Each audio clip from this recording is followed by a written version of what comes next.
All right, well, thank you very much, everybody. I don't have a microphone, so can everybody hear me if I talk really, really loud? Is it going to be okay? All right. So again, I'm Gianni. I'm with the People's Classroom. So if you're new to the People's Classroom, if you've never been here before, basically what I do, it's history and current events from an oppressed person's perspective. So if you want the cookie cutter stuff, go to CNN, go to Fox News if you want to really melt your brain. If you want a different perspective, then you're absolutely in the right place. And for tonight's presentation, I'm going to give you the history of Palestine and the Palestinians' perspective in particular, which I'm very excited about. But buckle up. I would say this is probably my magnum opus of presentation. So this is a long one, but it's a very important one. So I really appreciate you being here, and for everybody for sponsoring this. It's really nice to be out in Syracuse. But basically, if I could summarize it, Malcolm X is one of my favorite people in history, and he really, I think, does a better job than I do of summarizing what the People's Classroom is all about. So it's so important for you and me to spend some time today learning about the past so that we can better understand the present, analyze it, and then do something about it. That's really what this is all about, if I could boil it down to the basics. So the way that I usually start my People's Classroom presentations is a little opening thought prompt. So this is in the packet that was passed out to you, but if you can just read it up here, it might be a little bit easier for you. But I want you to place yourself in this situation, and if you're ahead of the game, you're probably going to see what analogy I'm going for, but let's walk through this together. So your opening thought prompt. You're sitting at home. All right, randomly, a family knocks on the front door and barges into your house. They walk over to you and demand that you get up and leave your home, but you can go stay in the doghouse in the backyard, but under very, very strict supervision. They claim that their great, you can throw as many greats as you want on there, grandfather used to live in this house, but was forced out due to a number of issues. They still feel as though it is their family's home.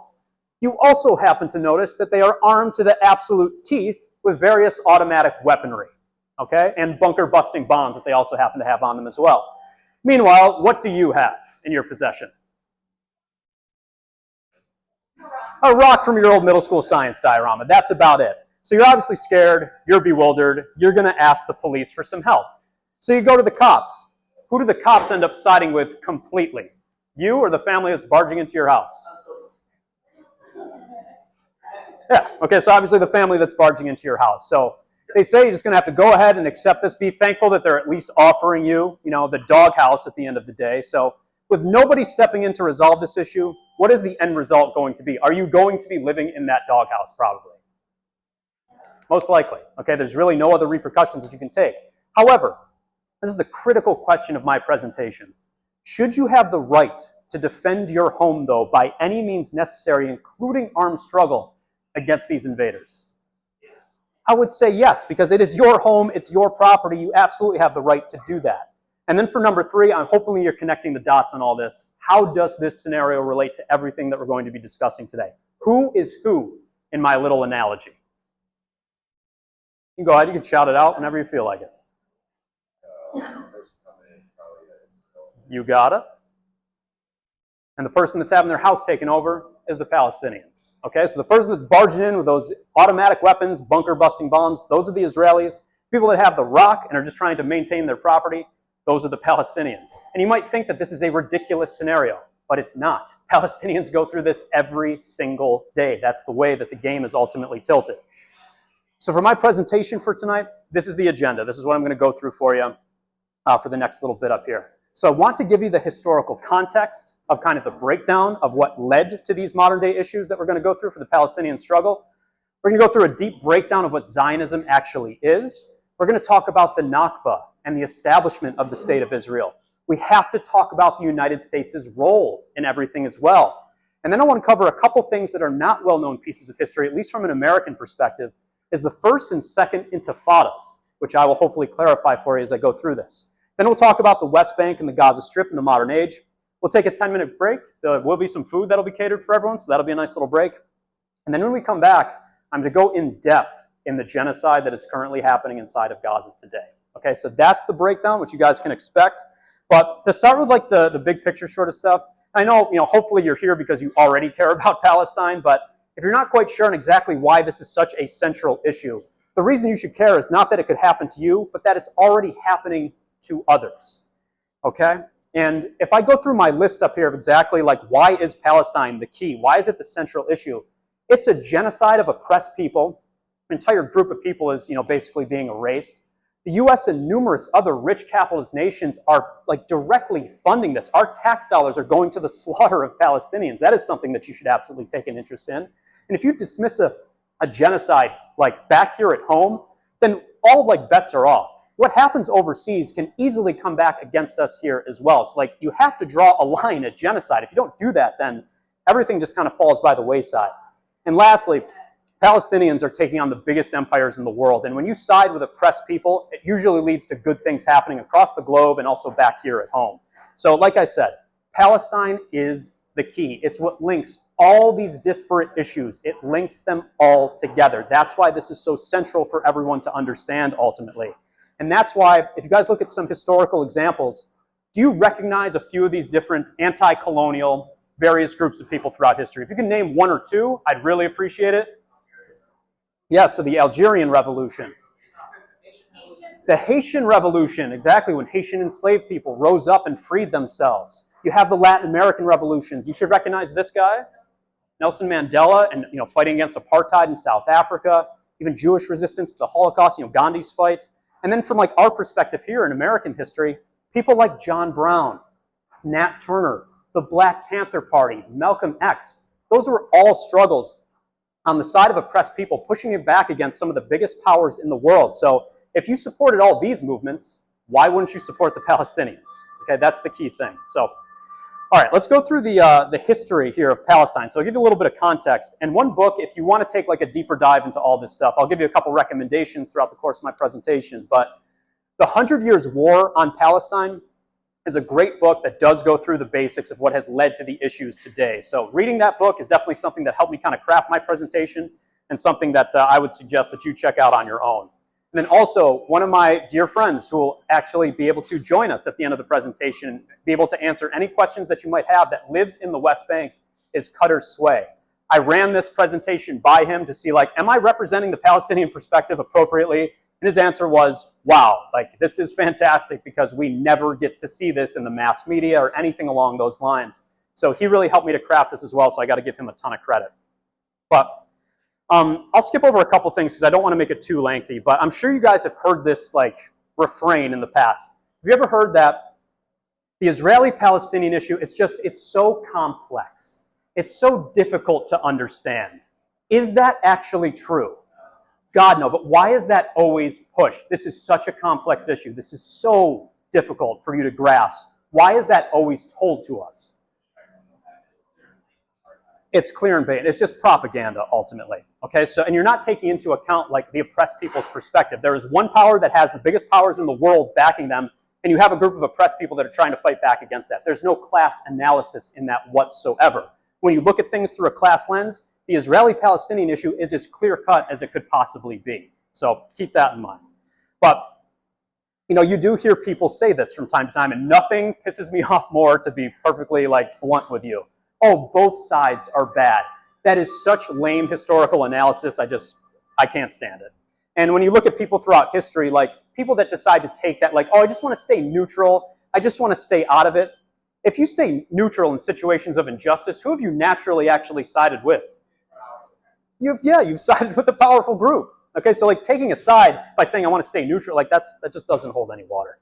So again, to go through the basics, if you ever wondered like what you would do during slavery, the Holocaust, the civil rights movement, you're doing it right now because history is repeating itself in the worst possible way. So if you always say like, oh, I wish I was around back then to do something about it, well, now's your chance.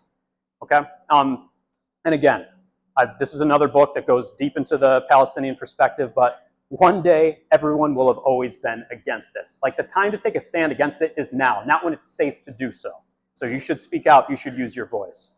All right, so for the historical context, to go through some of the basics, we're going to go way back first, and I'm just going to cover a couple things very quickly. But this area that I have circled up here, that's the Levant. Okay, and there was like ancient river valley civilizations that existed, way back during the Indus River Valley, the Mesopotamians, etc. Palestinians had lived in this territory since the dawn of time. Okay, so they've been there forever, is the like basic thing that I'm trying to say. And if anybody can answer this, I'd appreciate it. But do you know why, for like the three major monotheistic religions, do you know why this area is so critical to Jewish people, to Muslims, and to Christians as well? Why is the Levant? Why is it like central to all three of those religions? It's the Holy Land, right. So, there's the Temple Mount, for instance, in Jerusalem. This is where the Jewish religion began with the story of Abraham. That's where the Western Wall is located for Judaism. It's where the Church of the Holy Sepulchre is for Christianity. That's where, Jesus rose from the dead, essentially. There's the Dome of the Rock for the Islamic religion as well. That's where Muhammad is said to have ascended into heaven. It's the third holiest site in the Islamic religion. So it is very important to all three of these religions. But the key thing I want you to keep in mind when you're looking at the history of this is something that I definitely want to clarify for people. It's the importance of viewing that Palestinian Jewish history are not like in competition. They were never in conflict historically until the development of what? Zionism. That's the breaking point. When you start to see conflict between these groups. Prior to that, they had gotten along just fine. And there was honestly way more Palestinians in that territory than there ever were Jewish people. But it's because of the development of Zionism that created this rift ultimately between these two groups. Now, if you want to take a guess on this, it might not be the one that you're thinking, but do you know which Western nation began this process of meddling in Palestine in like the early 1900s and started to create this rift that has ultimately developed into today? Do you know which one is central to this? It's the British. Okay, so the British kind of start all this. Now we got to go back to World War I. Does anybody, I know this is boring, does anybody remember the Ottoman Empire? Okay, so the Ottomans, let me test your historical knowledge a little bit more so. During World War I, do you know who the Ottoman Empire sided with during the First World War? Yeah, the Germans. Okay, to make it a little bit more straightforward.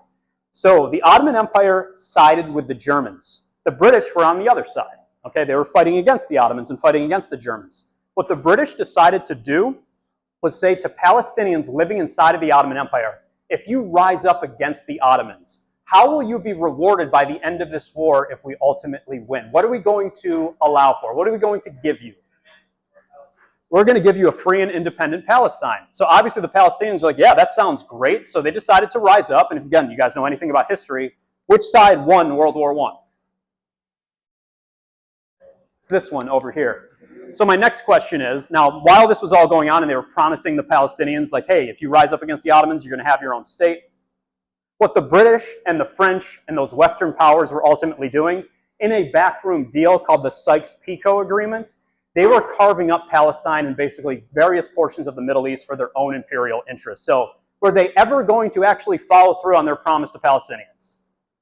Hell no. Okay, so that was never in the cards. And at the same time, do you know who the British also promised this land to as well, just a year later? The Zionist regime. Exactly. So this was the Balfour Declaration that the British ultimately issued, where they said, hey, we also want to set up an independent Jewish state inside of Palestine instead. They wanted to promise it to Jewish people as well. Now, do you know the real reason why Lord Balfour of the British decided to promise this land to Jews at the same time? They didn't want them. Okay, so in 1905, Lord Balfour and the British Parliament passed the Aliens Act that pretty much said, like, while the pogroms were going on in Russia, this is before the Communist Revolution, Tsar Nicholas was brutalizing Jewish people, completely discriminating against them. Massacres were taking place. They were obviously fleeing. The British did not want to take in these Jewish refugees at all. So instead what they said, we're going to promise you a nation state. We're going to give that to you, but while simultaneously promising it to Palestinians. So then if you flash forward a little bit beyond that, do you know which international organization could have actually stepped in and settled all this and maybe said, like, the British aren't really doing what they're following through on. They're not really, following through on their promises. Which international organization during World War I could have stepped in and addressed this issue for Palestinians? The League of Nations, the precursor to the United Nations. Do you think the League of Nations is going to show any sympathy for the Palestinian cause? Not at all, okay? Because instead what they decide to do is they created and allowed for the British Mandate period. The British are going to be in complete control of this entire region. Now, the one thing that the League of Nations did do is they did a study and they deemed Palestine during the time period a Class A mandate area, which said they had a high capacity for self-governance, basically saying there's no reason why the Palestinians should not be allowed to govern themselves. They should be allowed to do that. So they did that study, and all the other Class A mandate areas like Iraq and Syria, they were eventually allowed to have their own independent state, but not the Palestinians. They were never granted that by the League of Nations. So basically the British continued to maintain control of this territory for a long period of time.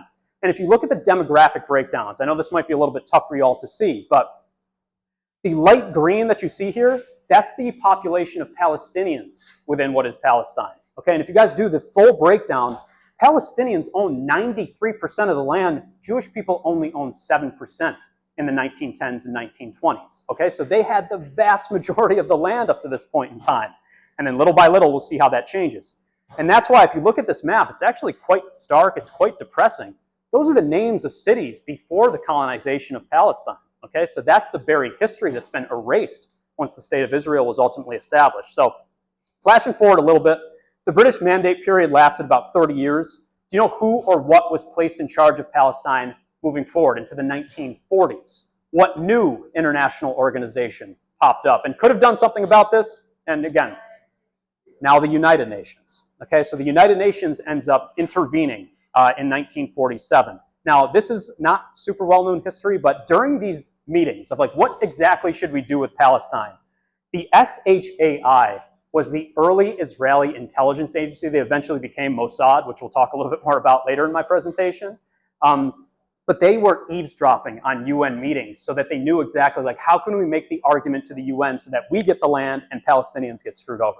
So they were already meddling in this behind the scenes. Now, obviously, you guys already know the answer to this. Do you think the United Nations is going to show any sympathy for the Palestinian cause? No. And instead what they end up going with is they put forward this partition plan in 1947. So this is what the land looked like. Everything that you see in green is Palestinian territory. The white is, Jewish land. And this is what the UN put forward, was to divide it up like this, with about 55% of the land going to Israelis and 45% with Palestinians. The Palestinians never agreed to this. It was forced upon them by the United Nations. And if you think about it, why partition it like this? What is the real reason behind the UN's decision here to partition it in this way? Why do that?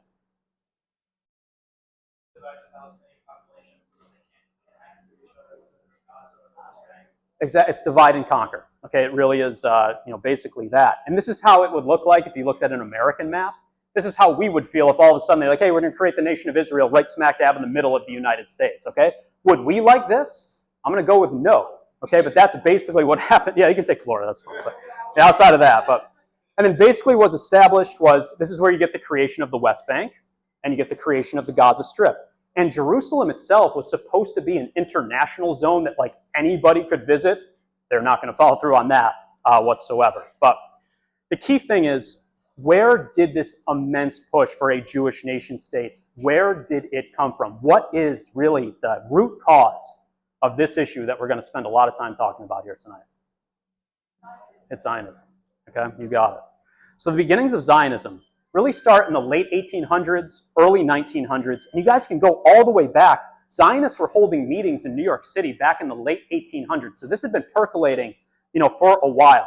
And let me give you a real basic definition for Zionism so you understand exactly what I'm talking about. But Zionism is essentially this. It's the movement to establish an ethnic Jewish state. And it's also very important for you to understand that Zionism, it's a political ideology. It's not exactly a religious one. And I'll drive that point home here in a second. But, the Jewish diaspora happened throughout various, decades and centuries. But the founder of Zionism, the guy who starts this whole political movement, is Theodor Herzl.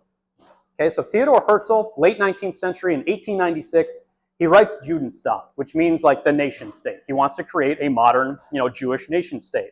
And where the Zionists held their first meeting was actually in Switzerland in 1897. So it's the first Congress of Zionists deciding how can we go about creating the modern Jewish state, the modern nation state. And this is what they put forward, which I think is critical for people to understand. Every place that you see in blue is where the Zionist state was proposed, okay? So they didn't necessarily care about it being in Palestine. They just wanted to create it somewhere, okay? Which I think is, again, pivotal for people to understand. And that's why Zionism, it does not equal Judaism, but it is also, it's not anti-Semitic to criticize the Israeli state and the movement of Zionism in particular, because I'll make it as simple as I possibly can for you. Jewish people are totally cool. What's not cool? Genocidal apartheid states, okay? Being able to criticize that should be totally fine. And I'll give you another example. This, to me, would be kind of the same thing. If during the Rwandan genocide, okay, when this was taking place, if you would decide, hey, what's happening here is messed up, I'm going to criticize, the Rwandan state, I'm going to criticize Hutu extremists, Should you be classified as anti-black for criticizing that? Hell no. Okay, so that's the point that I'm trying to make. If you're being called anti-Semitic when you're questioning what Israel's doing, what's really the point behind that? What do they want you to do? Just shut up. Don't talk about it. They're trying to shut it down. Okay? And you got to push back against that, because we're not trying to discriminate against Jewish people. We're saying, yeah, apartheid states are bad. Genocide is bad. We should stop that. All right. Now, some key figures that kind of tie into the Zionist ideology. And just to drive my point home that Zionism is a political movement, Theodor Herzl, the founder of Zionism, was an atheist. Okay? He was not really dedicated to the Jewish religion. So that, I think, clarifies quite a bit for you. But the next few things that I'm going to cover are really pivotal for you to understand. How could Herzl and the Zionist movement, do you know how they appealed to the Western nations in order to get them to sign on and say, yeah, we got to start removing Palestinians, we got to create the modern Jewish state? How did they appeal to the Western world? There are two things that they did that are absolutely pivotal for you to understand. That's one big thing, absolutely.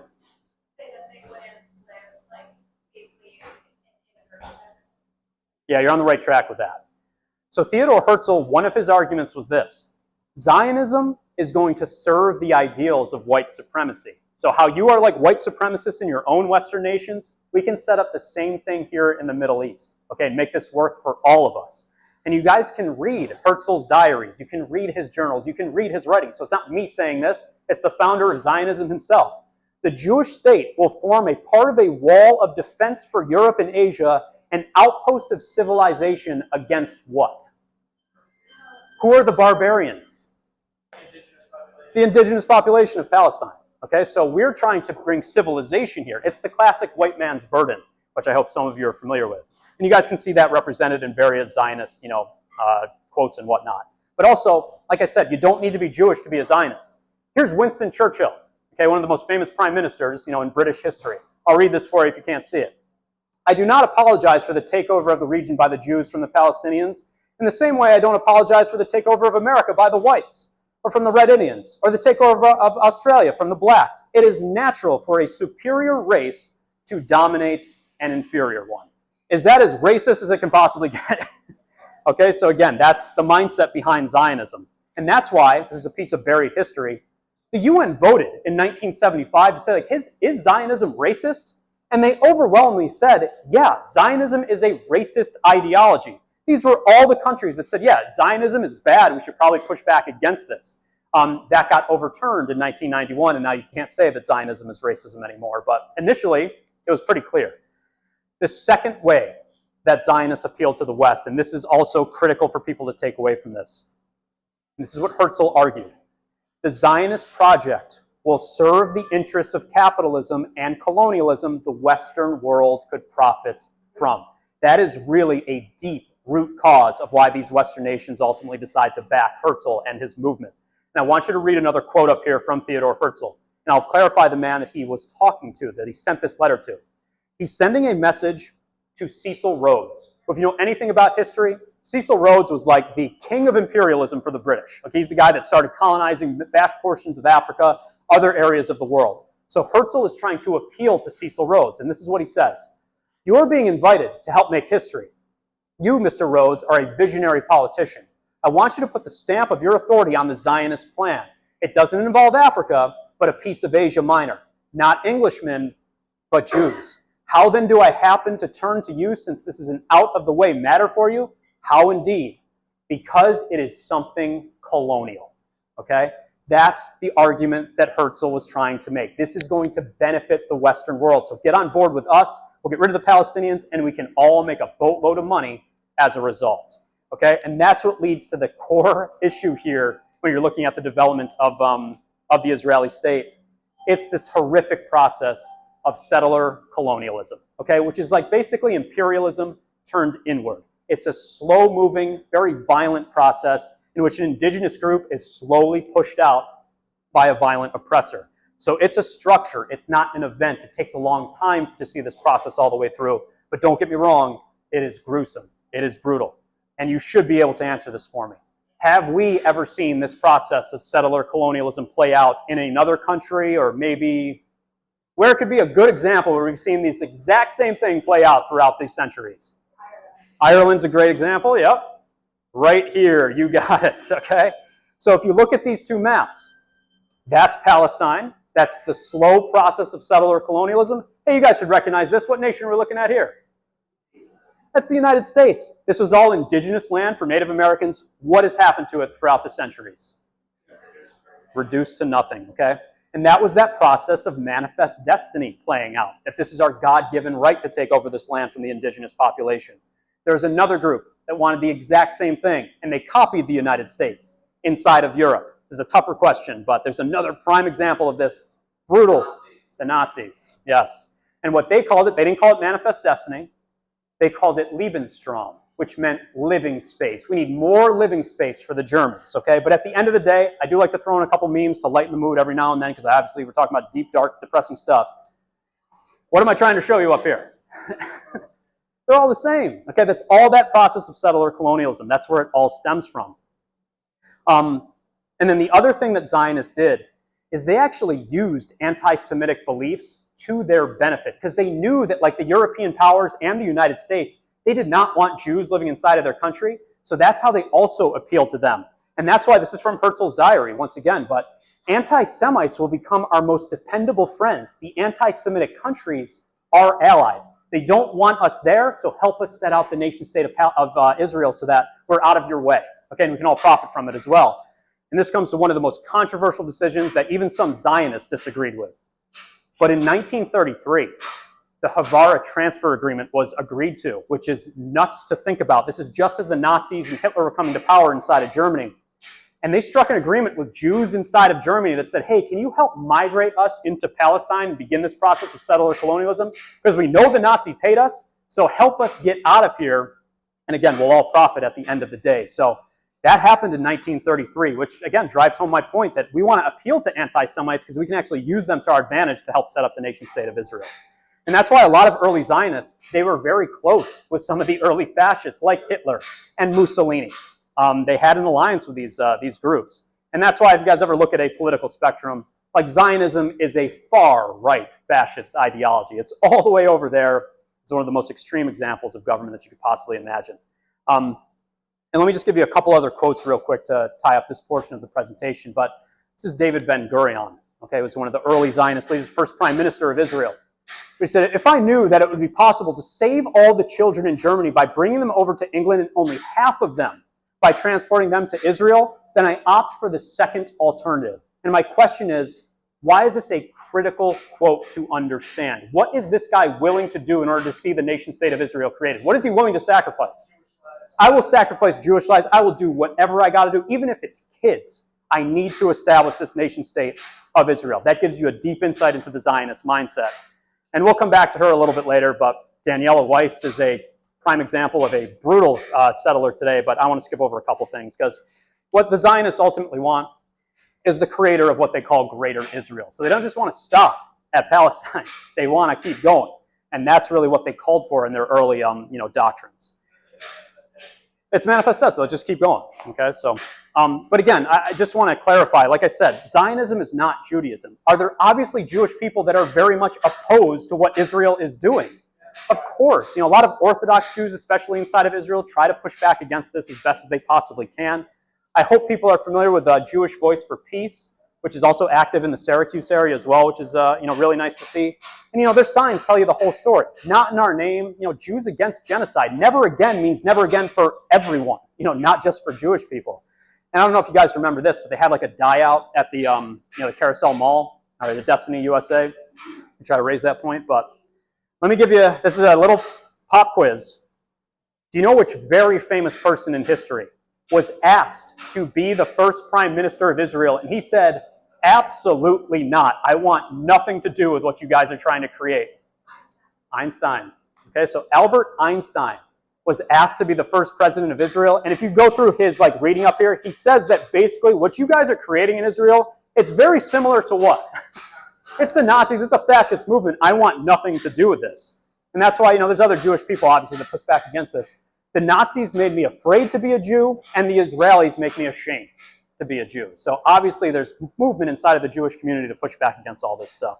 as well. But if you link all these things together, what is this all ultimately building towards? The UN is obviously siding with Israelis. The Western world now is going to side with Israelis. What is going to happen after 1947 when this partition plan ultimately goes through? What are we going to see? Yeah. So this is what leads to one of the most devastating events that we'll talk about tonight, which is the Nakba. Okay, and if you're not familiar with the Nakba, this starts in 1948. And what Nakba, ultimately translates to, it's the catastrophe. It's this horrible thing that happens beginning in 1948 that's, the process of settler colonialism. So the illegal occupation of Palestine begins. You start to see, Jewish people from across Europe begin to migrate into, Palestine and begin to supplant people. And these brutal Zionist militias ultimately develop. And they start committing horrific war crimes against Palestinians and push them out through violence, through force. I don't know if anybody's familiar with this, but this was called Operation Cast Thy Bread. They would be poisoning Palestinian water wells to make sure that they could push them out. So this is like biological warfare. It's a clear war crime. Nobody's going to do anything to stop this. And little by little, these Zionist militias are going to commit horrific abuses and massacres, which I'll get to in a second. But to go back to David Ben-Gurion, this kind of tells you the whole story up here. We must do everything to ensure that they, the Palestinians, never do return. The old will die and the young will what? What do they want to do to these people? Erase them from history, okay? And that's why there's the Deir Yassin massacre. There was the Tantura massacre as well. So hundreds of Palestinians, a lot of women and children were absolutely slaughtered. And men as well. I don't like it when people just say, oh, women and children were killed. Well, Palestinian men were also slaughtered too. They're all human beings. Nobody deserves to face that sort of mass levels of violence. So the Nakba, it was the 75th anniversary of this horrific event back in 2023. But if you look at the Nakba, you look at the catastrophe, I want you guys to look at these pictures of what happened to Palestinians when they were forced out. Do these pictures remind you of anything? It's exactly what we're watching in Gaza. Any other examples in history? Trail of Tears for Native Americans, the exact same thing. The Holocaust as well, it's the exact stuff, okay? And this is super depressing, but I think you guys will get the symbolism of this. A lot of elderly Palestinians today, what do they still carry around with them that is absolutely heartbreaking when you think about it? They have their kids. What are they hoping someday they can do? Someday we can actually use this and go back to our original home. So that's the Nakba. Netflix unfortunately took this down, and it's obvious why they took it down. But the movie Farha is a kind of a Palestinian legend of a girl's perspective during the Nakba taking place. Fantastic film, very depressing, obviously, but it gives you that Palestinian perspective, which I think is critical to understand. But the way that this is talked about in the mainstream media, and this is the New York Times, the way that they phrase the Nakba, and this will become clear throughout the course of my presentation. Oh, what happened in 1948 was just what? It was just a migration. Okay, they just moved. That's all that happened. It erases that deep, dark history that we need to be paying closer attention to. So, Israel was created in 1949 against the will of Palestinians, and what's been happening since. So this is the way it looked like prior to partition. That's in 1947. What does it look like today? Little by little, that process of settler colonialism is really ratcheting up. And just to make things clear, what Israel is doing is very clearly violations of just about every international law that you could possibly imagine. But what does the world do when they violate international law? Nothing. Okay, nothing seems to take place. So that's what we've seen. This process, nobody pushing back against it and actually supporting it, in a major, major way.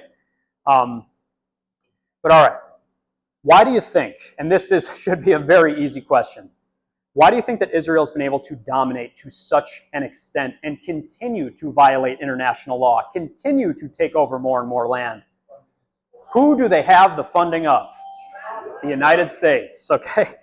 There is a deep, dark connection between these two sides. And that's why the United States, if you look at it historically, the United States has given almost $300 billion to the nation state of Israel from 1946 right through the 2020s. Okay, that far outpaces any other group that we give money to. And that's why this quote from American civil rights icon Audre Lorde, I think, is really important for people to understand. But let's read this together. So, we are citizens of the most powerful country in the world. And it is a country that stands upon the wrong side of every liberation struggle on earth. I want you to feel what that means. Why is that an important quote? Or what is she trying to tell us here?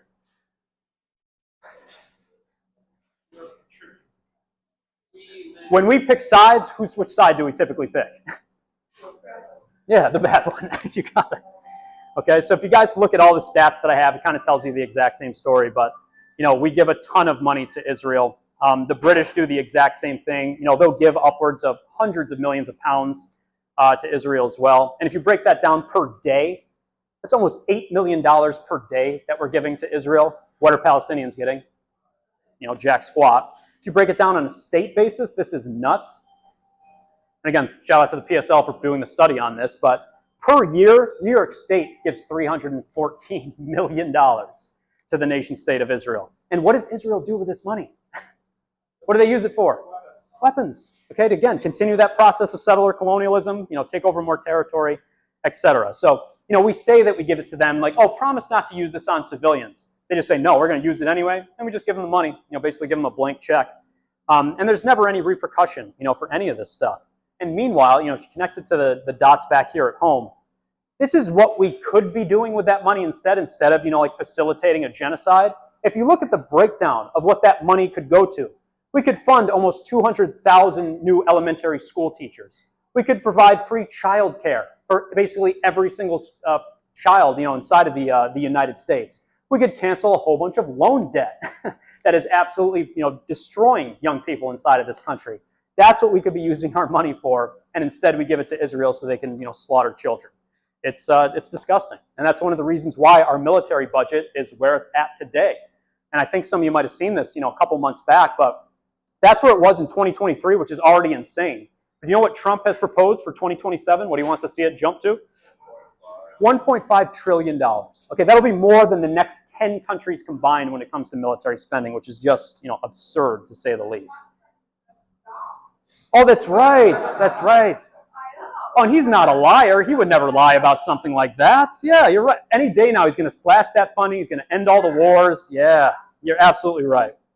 Now, do you guys know the reasons why the United States, why do we support Israel with such a fervor? What is our reasoning behind it? Because it is strategic.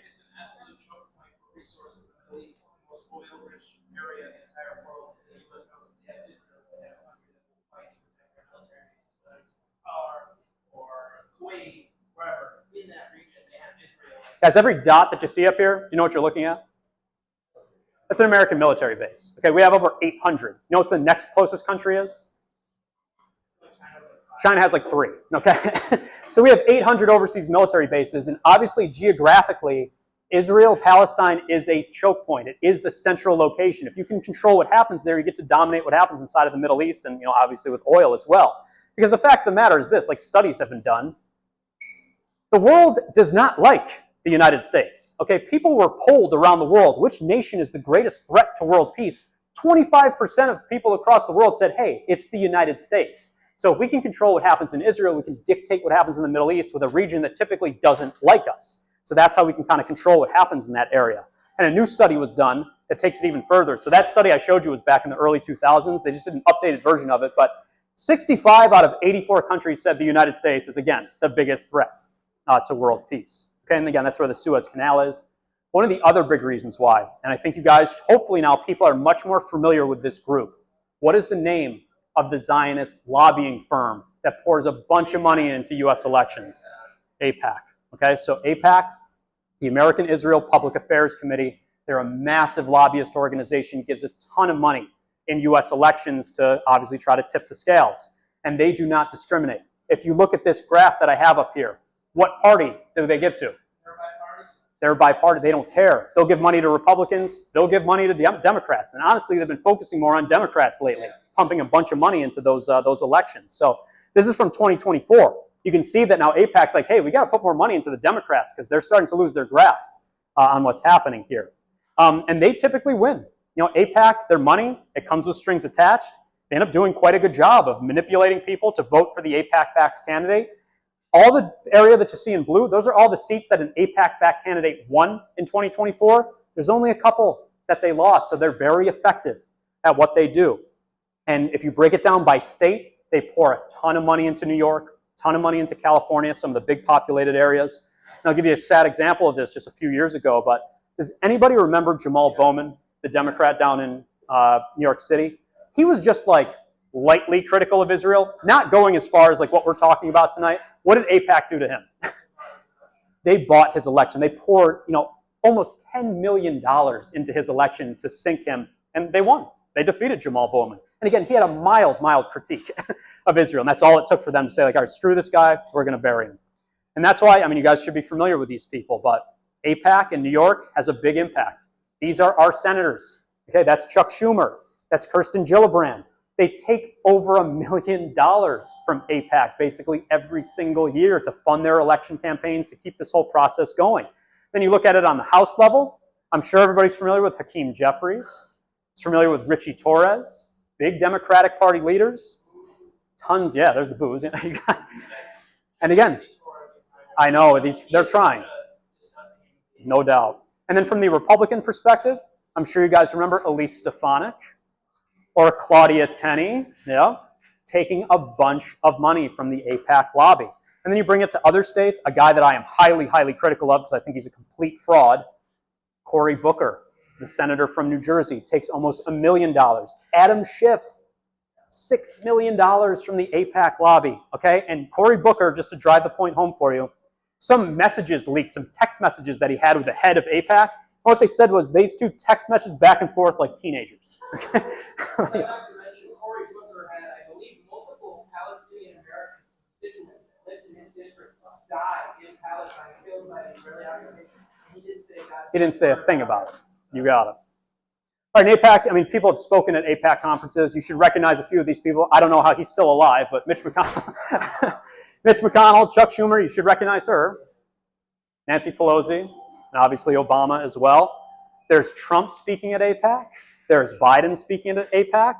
And their quotes are as straightforward as you can possibly get. If there were not an Israel, we would have to invent one to make sure our interests were preserved. That's Joe Biden. Trump, Israel is a light unto the world. Okay, so, you guys get the point that I'm trying to make up here. But if you guys have been paying any attention to the primaries lately, has there been a little bit more pushback to AIPAC?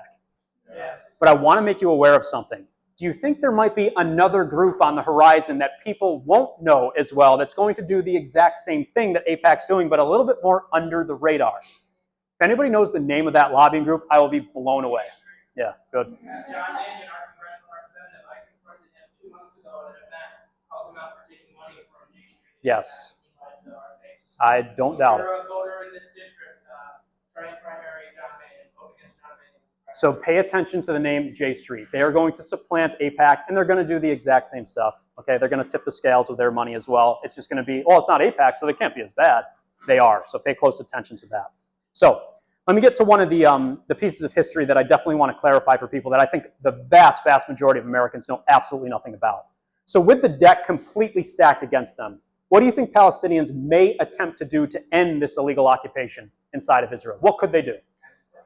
Anything, okay, including trying to fight back. And that's what leads to the first intifada and the second intifada.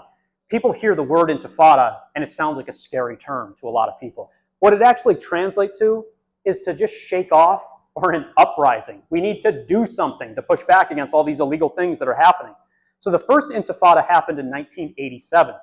And obviously this was after years of international law being violated, the Western world and major powers siding with Israel and doing nothing for Palestinians. The kind of straw that broke the camel's back ultimately was at a Gazan refugee camp. Israeli soldiers just drove a car into the camp and killed 4 Palestinians. It was gruesome. So Palestinians decided to riot and fight back against this. How do you think Israel responded to them just trying to mildly fight back against this massacre that just took place? Shock and awe. They absolutely pulverized these people. So they decided to try as many civil disobedient, like Gandhi's methods, MLK's methods as possible after that horrific massacre took place inside of Gaza. And the way that Israel responded was called the Broken Bone Campaign. We're going to go in and we are going to just annihilate these people to send a strong message. If you rise up against us, you have no prayer of winning your freedom. So there's tons of examples of this, but by the end of the first intifada, over 1,000 Palestinians were killed during this 6-year time period. Now, the one bright spot that you could say out of all this, it did start to at least wake some segment of the world population up to the injustices that Palestinians were experiencing. And what it eventually culminated in, it led to the Oslo Peace Accords in 1993 with Yitzhak Rabin and Yasser Arafat through the kind of guidance of Bill Clinton in 1993, to come up with some semblance of a peace treaty to try to figure out a way to move forward between these two groups. So the Oslo Peace Accords, it was a very basic agreement, to be perfectly honest with you. This is what was agreed to. The Palestinian Authority, we're going to create just like a little bit of autonomy for Palestinians in the West Bank, and we'll try to stop the illegal settlements that Israel is setting up inside of the West Bank. And Palestinians will be allowed to maybe hold their own elections and have some say in the way that that territory is being run. That's it. That's all the agreement was. Even for agreeing to something as basic as this. Do you know what Yitzhak Rabin, Shimon Peres, and Yasser Arafat won for agreeing to something as minor as this? They won the Nobel Peace Prize, okay? However, do you know what happened to Yitzhak Rabin for agreeing to this very, very minor peace deal? Yes, exactly. He was assassinated, okay? So Yigal Amir was a Zionist extremist who ultimately assassinated Yitzhak Rabin for just agreeing to this very, very basic peace agreement. So he was shot down in broad daylight, but I don't want to glorify Yitzhak Rabin, because this, I think, gives you a real deep insight into the Zionist mindset and the inside of Israeli society in general.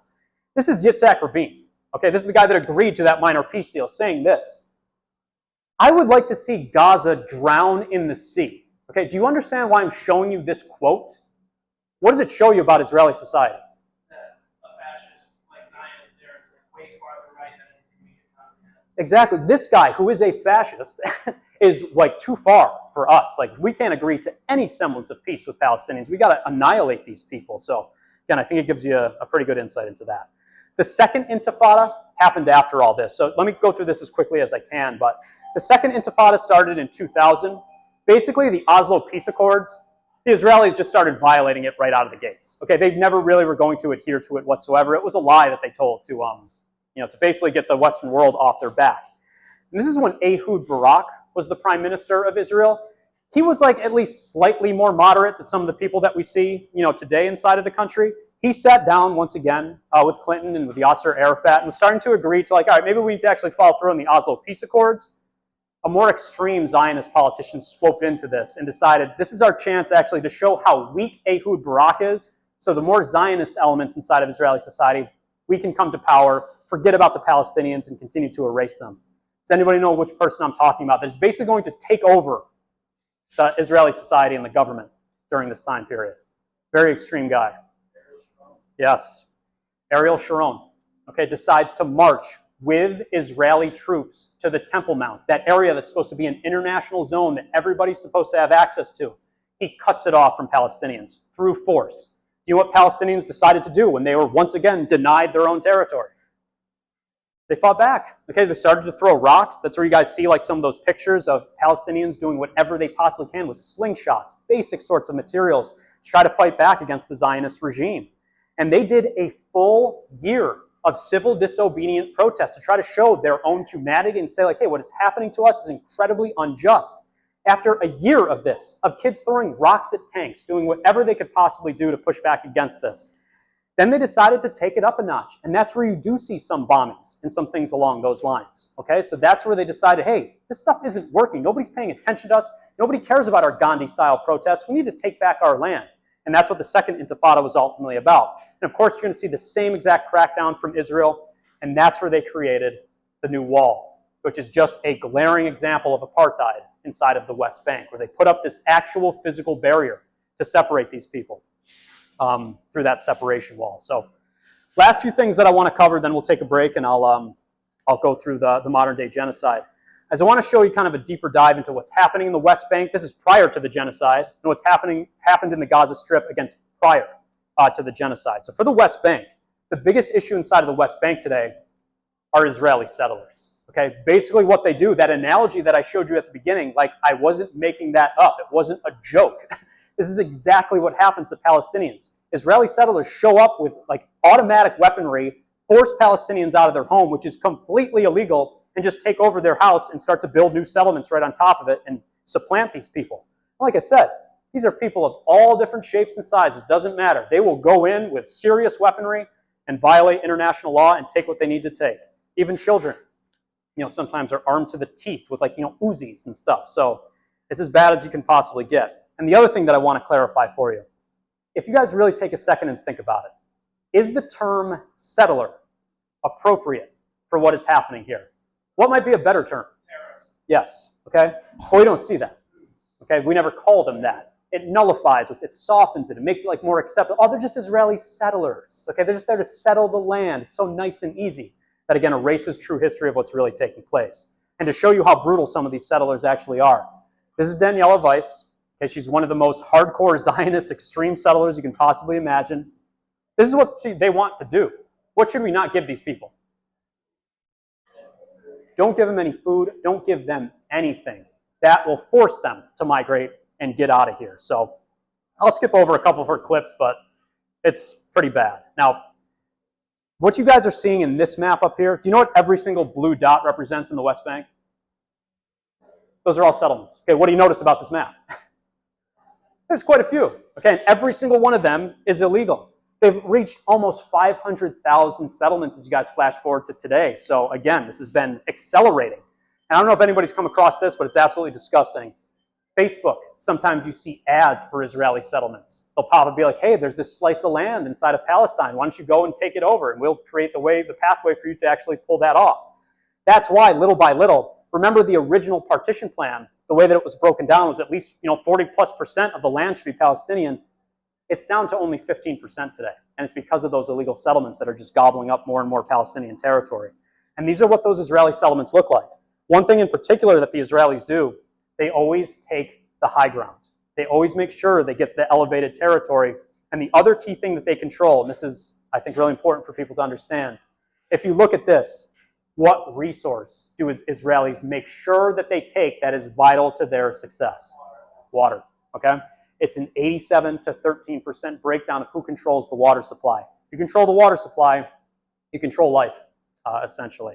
And then to make things worse, I don't know if anybody's ever come across these TikToks, but they're absolutely disgusting. These are Israeli settlers, and I'll play you guys this clip really quick.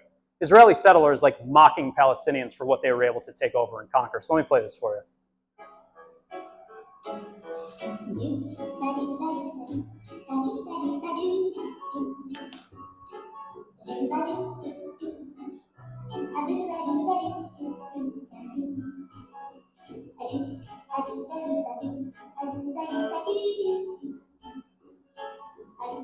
You guys get it, okay? So that's the sort of mindset that they have. They don't care at all. They enjoy it. They mock people when they do all this stuff.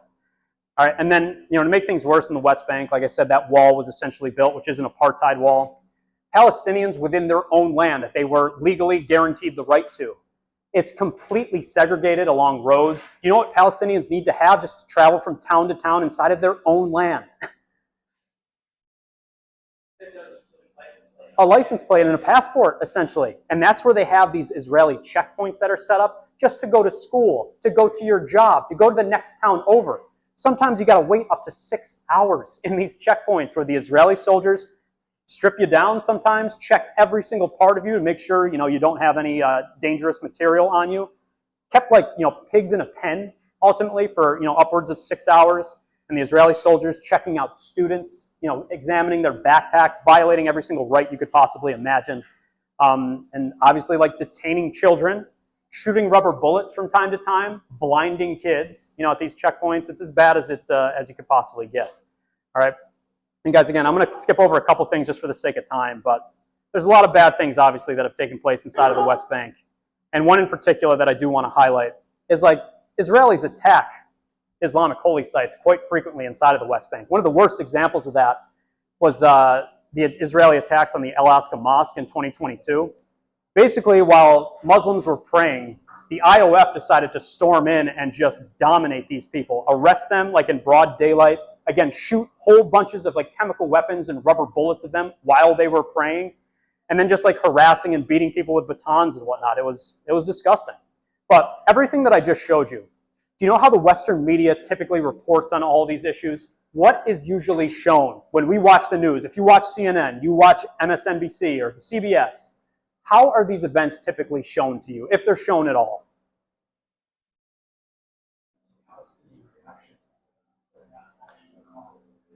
Very good.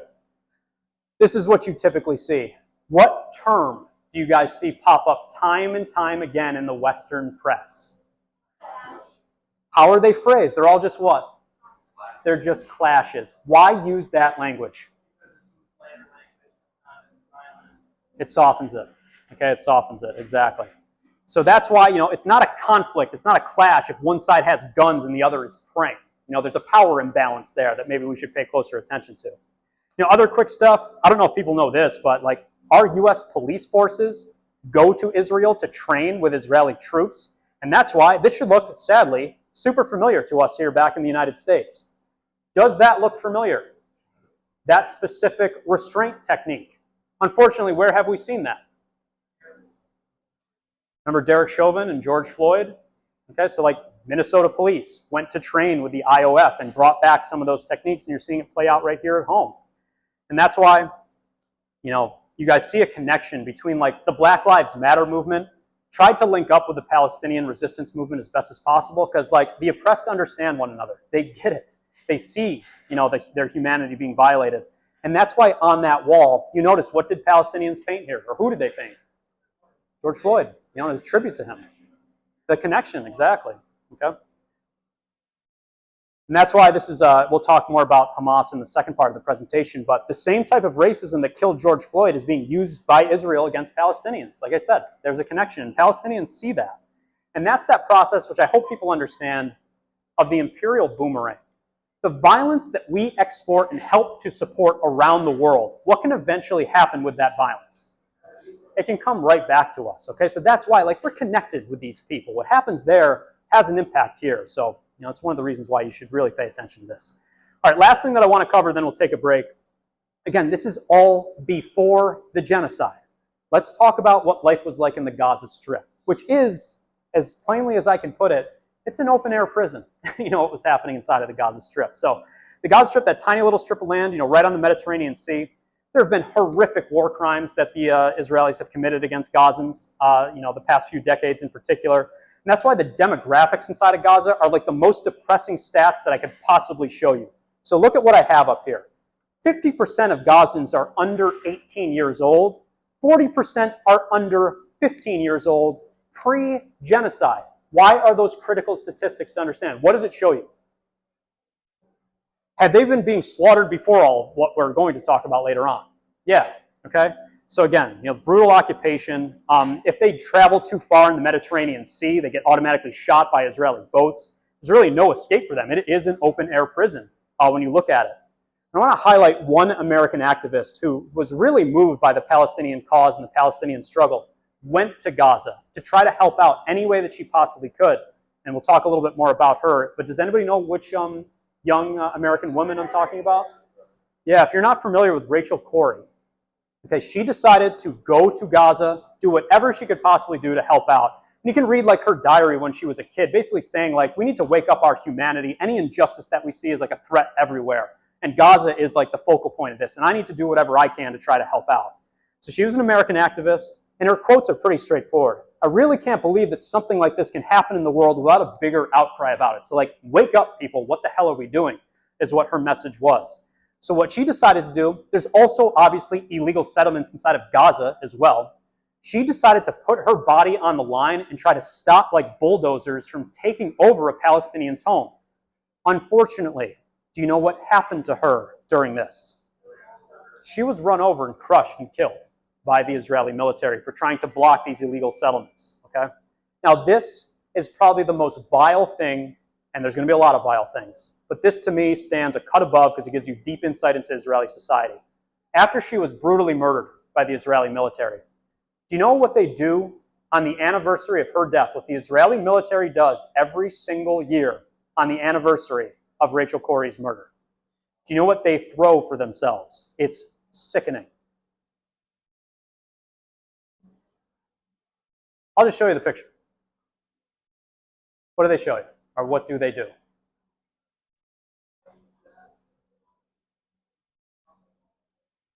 What sort of celebration do they hold? They have a pancake breakfast. Okay? Whose face do they put on the pancakes? Rachel Corrie. Okay? You guys understand why I'm showing you this? It gives you, like I said, a real deep insight into the Zionist mindset. Do they care about any of this? No. Okay, and that's as bad as it can possibly get. Rachel Corrie's family, her mother and father, like obviously they were devastated after seeing what happened to their daughter. They decided to sue Israel, but they didn't want any money. It was symbolic more than anything else. They were going to sue her, like Israel, just for $1. That's all they wanted. Can we just get in a court of law, in an Israeli court of law, to say like, hey, what happened to my daughter was a crime? Guess what the Israeli court system said? No, not guilty. No problem whatsoever. So again, I think that's really important for you guys to understand. There's a 99% conviction rate for Palestinians accused of crimes inside of Gaza. There's only a 3% conviction rate for Israelis, confronted with crimes inside of Gaza. So, and then Gaza's just been, basically bombed into oblivion. And again, this is pre-genocide. So, I'll show you guys this. That's what Gaza used to look like. And as you go through this graphic, you can see ultimately what it looks like today. And again, pre-genocide up here, but you guys can clearly see the devastation. The other thing, and this should obviously tick off quite a few of you.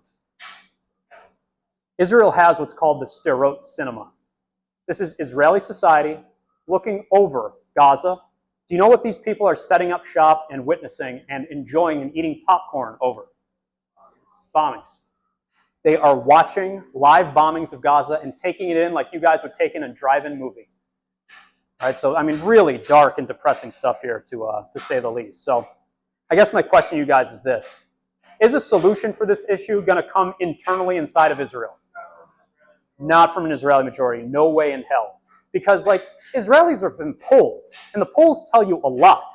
83% of Israelis support the open fire policy inside of Gaza, just like you should be allowed to shoot whoever you want. They 95% supported the mass bombing campaign in 2014, so they're clear on exactly what their goals are. And that's why I'll give you a better example of some modern day polling to all this. This is the rate of Jewish Israelis believing that all residents of a conquered enemy of a city should be killed. So what percentage of Israelis agree when you conquer a city, you should be allowed to wipe everyone off the face of the earth?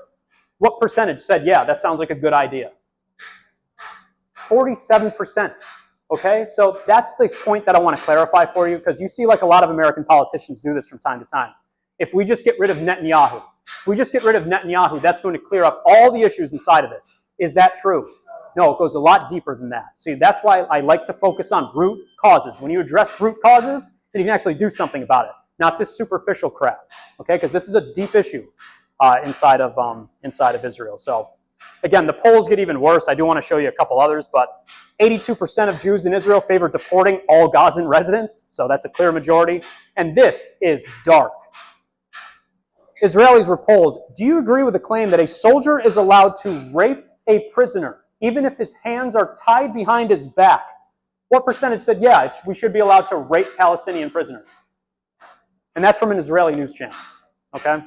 It's like I said, the rot of Zionism goes fairly deep. Any Jewish person inside of Israel that tries to stand up against what the Zionist entity is doing, I will play you guys this clip real quick, but these are Orthodox Jews inside of Israel trying to say, hey, maybe we should not treat Palestinians this way.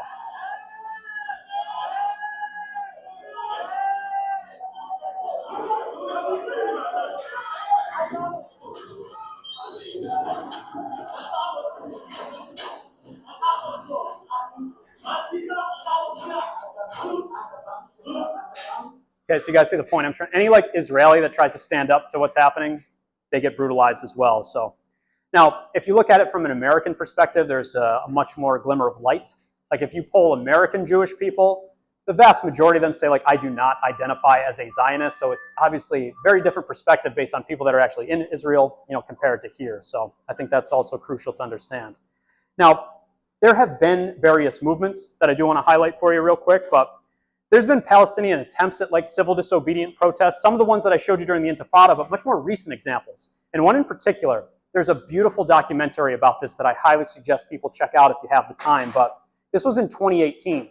This was the Great March of Return, where Palestinians basically said, we're going to have a non-violent march right up to the border fence and demand that Israel allow us back into lands that were promised to us through international law. That's all this was. It was truly the Great March of Return. So if you have the opportunity, this is Abby Martin, fantastic modern-day muckraking journalist. She created the documentary Gaza Fights for Freedom. She is on the ground witnessing what's happening during the Great March of Return. Do you know what Israel did to these nonviolent protesters just marching up to the border fence saying, hey, we want our land back? You know what happened to a lot of people? They were shot, they were brutalized, tear gas was shot at them, hellfire was rained down upon them, snipers were set up, trying to pick people off and intimidate them to fall back from the border fence. Medics were specifically targeted. This is Razan al-Najjar. She was a 20-year-old Palestinian medic that was shot in the head by an Israeli sniper and ultimately killed. The press was specifically targeted during this, have press jackets on, shot in the head by Israeli snipers.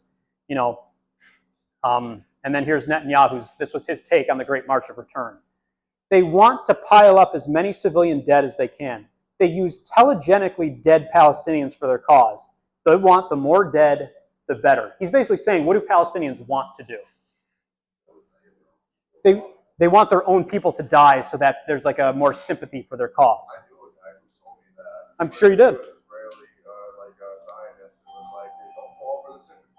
Yeah, don't fall for the sympathy. That is so disconnected from basic humanity. It is insane. Like, because that's what they want. They want as many Israelis as they can. Exactly. Like every accusation is actually a confession. That's right. Yes, perfect. And guys, just to make a clear point for you, do you guys know where Benjamin Netanyahu is actually from? He's from Philadelphia. Okay. He graduated, and again, just so you guys know, there's a deep connection throughout history. There's Trump and Netanyahu. There's Biden and Netanyahu. Obama and Netanyahu, George W. Bush and Netanyahu. It goes way back. But yeah, he was born in Pennsylvania. He graduated from a Pennsylvanian high school. He played soccer on the team in Pennsylvania. So do you understand why that's kind of important to understand? What is, He's a arm of imperialism and colonialism coming from the belly of the beast, which is the United States of America. exactly. He's not even from Israel. He's not from Palestine. And that's why I'm sure you guys are familiar with like birthright trips that can happen.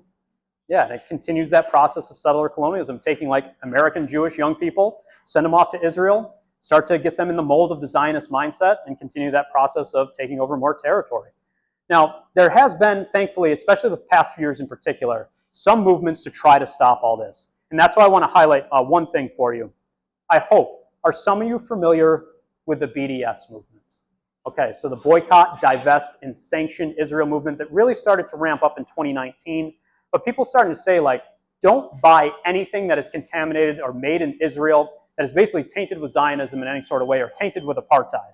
So there's been a mass movement to try to boycott Israeli goods. And unfortunately, like you guys are going to recognize, there's a lot of American international brands that do directly invest inside of Israel and profit off of the genocide. They profit off of apartheid. Do you recognize a few of these, unfortunately? Basically all of them. Okay, so this, like I said, it runs very deep. So when Theodore Herzl said, like, hey, Zionism can help to benefit capitalism, this is what he was talking about. There's all these deep connections here that really show you the rot of all this stuff. Hey, even some of your favorite fast food places, guess what? They profit off of apartheid. They profit off of genocide. It's messed up when you really think about it. And that's why there's also been a push for like any musician, don't play a concert in Israel, because you playing a concert in Israel ultimately shows that like you're okay with genocide. So there has been a push back against that from the artistic perspective. It's even led to one of my favorite bands, which is very depressing for me, Radiohead. It took the genocide for Tom York to just say like, hey, we're going to stop playing concerts inside of Israel. But Johnny Greenwood, the lead guitarist of Radiohead, is married to an Israeli and is fully on board with what's taking place there and is pushed for, hey, no, we still need to have concerts inside of Israel. So you're seeing like bands being ripped apart over the BDS movement. One guy that's always been steadfast, and one of my other favorite bands in history, Roger Waters of Pink Floyd, has always been steadfast in supporting the Palestinian cause. He wants nothing to do with Israel and is a vocal critic of what's happening inside of Palestine. So, all right, this should be insanely obvious. And guys, 5 more minutes and they're going to have the food ready. So again, stick with me. How do you think the vast majority of American politicians have responded to this call to boycott, divest, and sanction Israel? They want to stop people from being able to do it, like make anti-BDS legislation. You got it. Every state that you see in red has passed anti-BDS legislation, which basically says if you support the boycott of Israel, you're going to face punishment and fines and penalties and potentially jail time here in the United States for speaking out against Israel. What do you notice about New York? We're one of them, okay?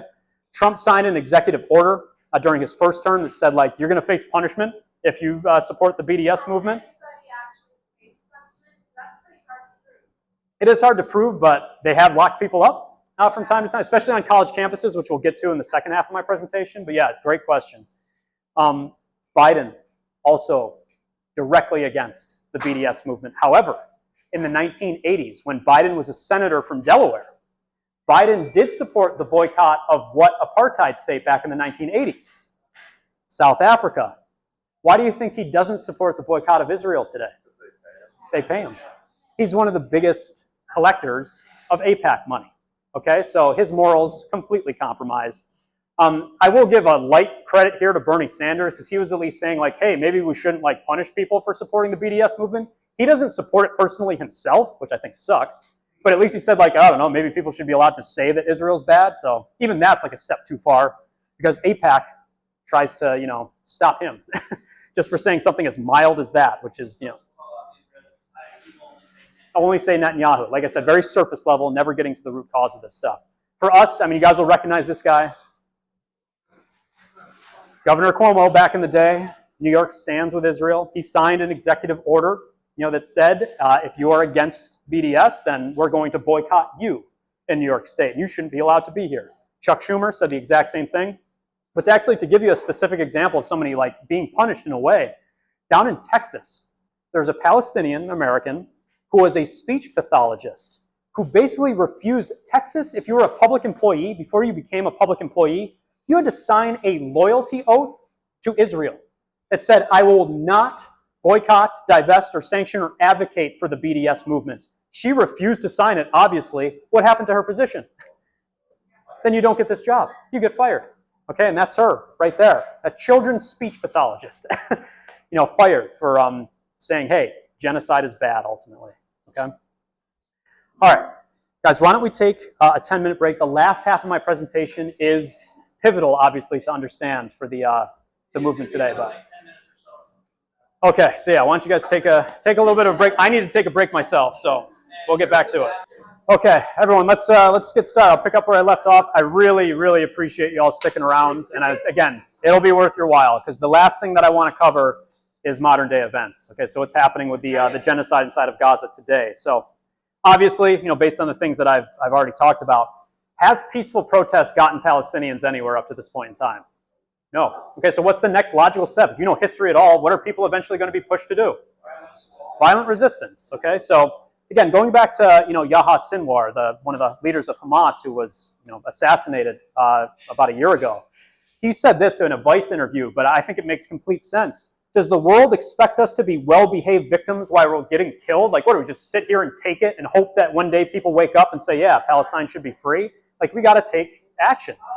Okay, so that's what he was ultimately arguing. So basically what Palestinians decided to do was believe more in like people like Frantz Fanon, who said like the only way to get the boot of imperialism, of colonialism off your throat is to violently resist back against it. Historically, that's been the thing that actually does like grant people liberation and get their freedom. So that's why Palestinians ultimately decided to break through the wall in Gaza on October 7th, 2023, in Operation Al-Aqsa Flood. And just so you guys know, like they were just trying to break through, take back land that was legally theirs, and kind of just push the issue because the international community is doing nothing. We got to take it upon ourselves. Now, the other key thing that I want to show you here, this was not just Hamas that participated in the Al-Aqsa flood. There were a host of other Palestinian political groups and organizations that decided to partake in Al-Aqsa flood. So they were all on board with this, saying, yeah, we got to free ourselves. This is the only way forward. And one of those groups that I do want to highlight is the Popular Front for the Liberation of Palestine, which is a communist organization inside of the nation. So yeah, there you go. And it was started by people like Ghassan Kanafani.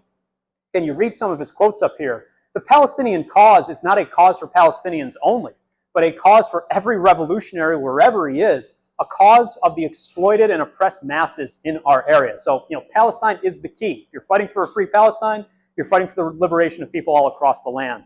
And also Leila Kalev, another member of the PFLP. Now, I think most of you probably remember this. Do you know what Israelis were doing right next door to the open-air prison of Gaza before Operation Al-Aqsa flood broke through? Yes. They were having a rave. Okay, there was the Nova Music Festival, where basically Israelis are just having a great time while there is a concentration camp right next door to them. So this is what they were doing. And I don't know if anybody remembers this movie, but it was from 3 years ago. The Zone of Interest, which is based on a true story. It took place during Nazi Germany. It was a bunch of Germans living in luxury, having a great time, having pool parties with their kids. What was in the background? Auschwitz. Okay, so it's the exact same, like the worst parts of history playing out once again. And then what this eventually led to is what Hamas and other groups decided to do is we're going to take some hostages, okay? And that will maybe force Israel to negotiate with us so we can actually do something about addressing our material needs, our conditions. But one thing that gets completely slanted in the press is, do you think Israelis have been taking Palestinians hostages for decades prior to October 7th? Yeah, and look at the discrepancy up here. How many people have been held by Israel throughout the decades? Almost what? Almost 10,000. Hamas and other groups took about 100 Israelis hostage, okay, and they were soldiers. That's who they ultimately took. But we never talk about how a bunch of Palestinians have been held in jail indefinitely for years. We never talk about that. It was just focused on the Israeli hostages, and that was the end of the conversation. Now, obviously, how do you think the Israeli government responded to October 7, 2023? What did they do after they broke through that wall? Collective violence, collective punishment. And the other thing, I hope some of you are familiar with this, because this is, again, lesser known, but what the IOF, what they issued was, when Palestinians broke through that wall, they instigated the Hannibal Directive, which is the Israeli government saying, you need to kill anybody as long as we make sure that none of our Israelis are taken hostage, including who? Who can you kill justifiably? Israelis. Kill our own people. We cannot allow any hostages to be taken. So that's one of the things that you saw. So the Hannibal Directive basically says this: the kidnapping must be stopped by all means, even at the price of striking and harming our own forces. So kill civilians, kill Israeli soldiers, do not allow Palestinians to take any of us hostage. And that's why, if you guys ever seen pictures of what it looked like afterwards, let me ask you guys this.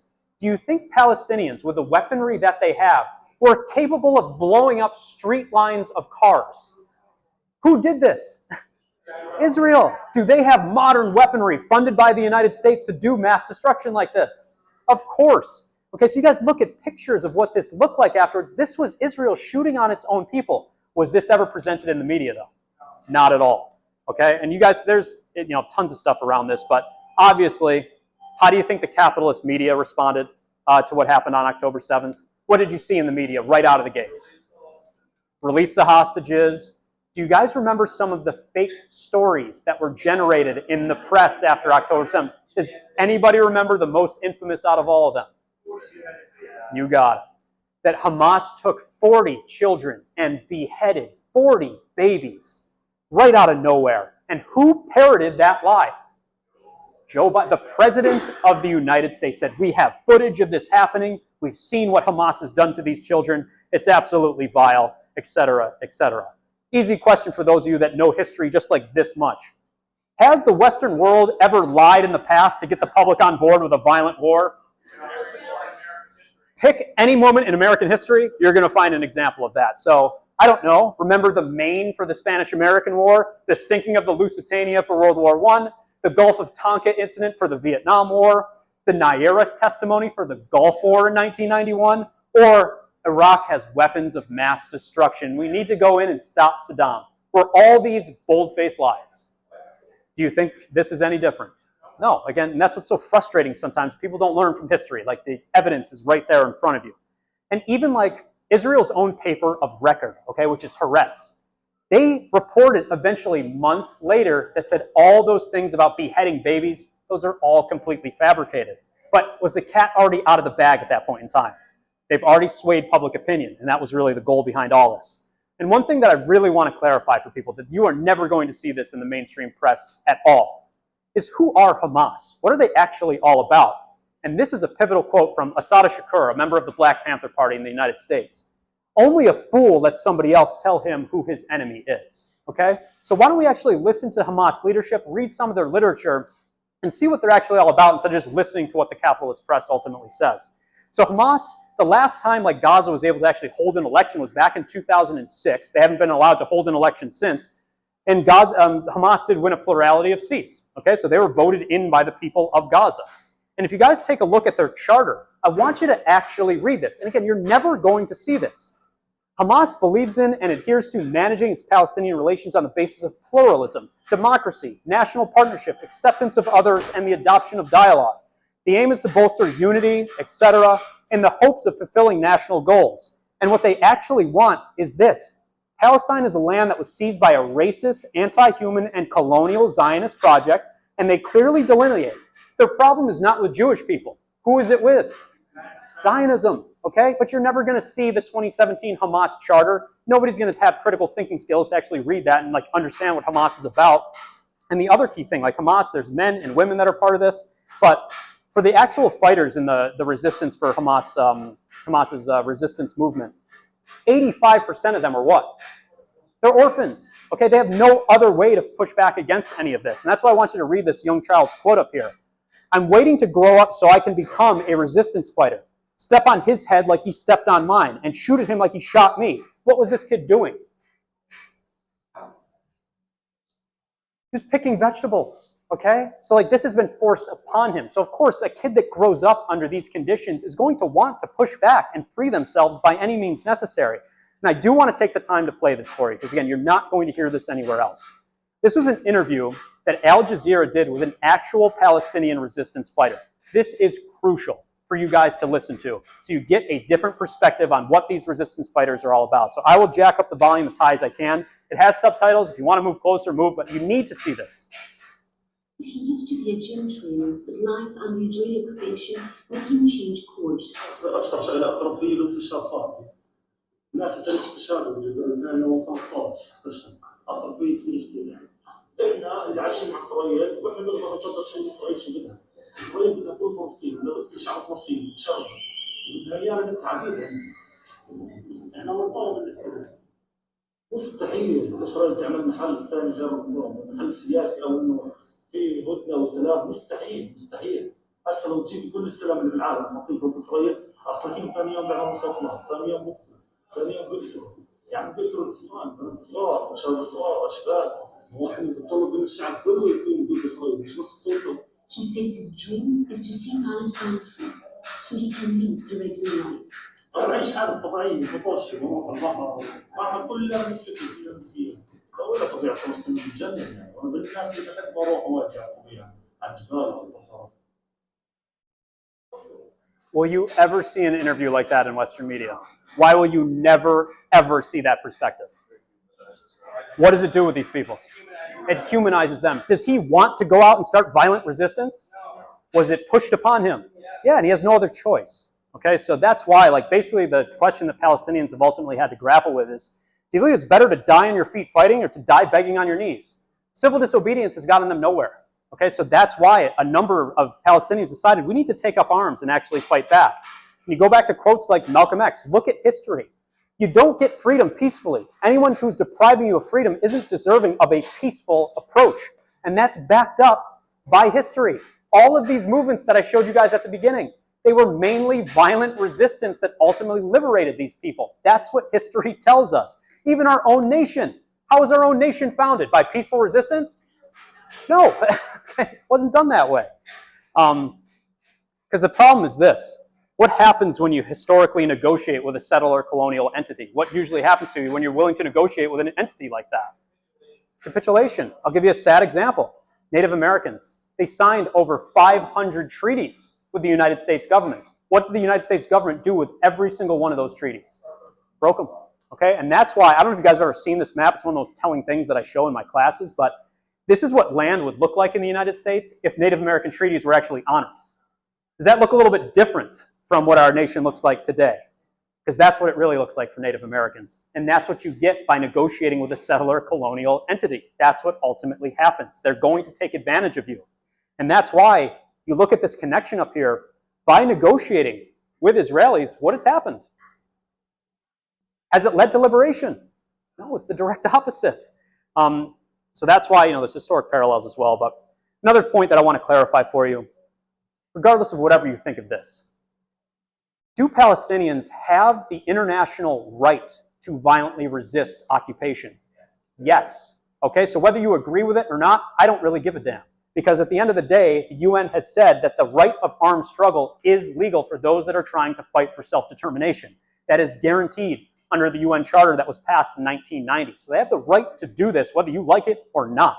And that's never reported in the press. Because resistance is not what? Terrorism. That's clear for people to understand. Now, of course, what's ended up happening, the Israeli government, the way that they responded to armed resistance was stuff like this. So this is Yoav Gallant, who's Israel's defense minister. I have ordered a complete siege on the Gaza Strip. There will be no electricity, no food, no fuel. Everything is closed. We are fighting what? Human animals. Dehumanizing your enemy is a calling card of any genocide, again, if you know history at all. Ben-Gvir, another Israeli minister. This is what he just said just this week. What does he want to do? What should we be doing as Israelis? 30 to 40 Palestinians, just kill 30 to 40 of them every single night, and that'll take care of this issue ultimately.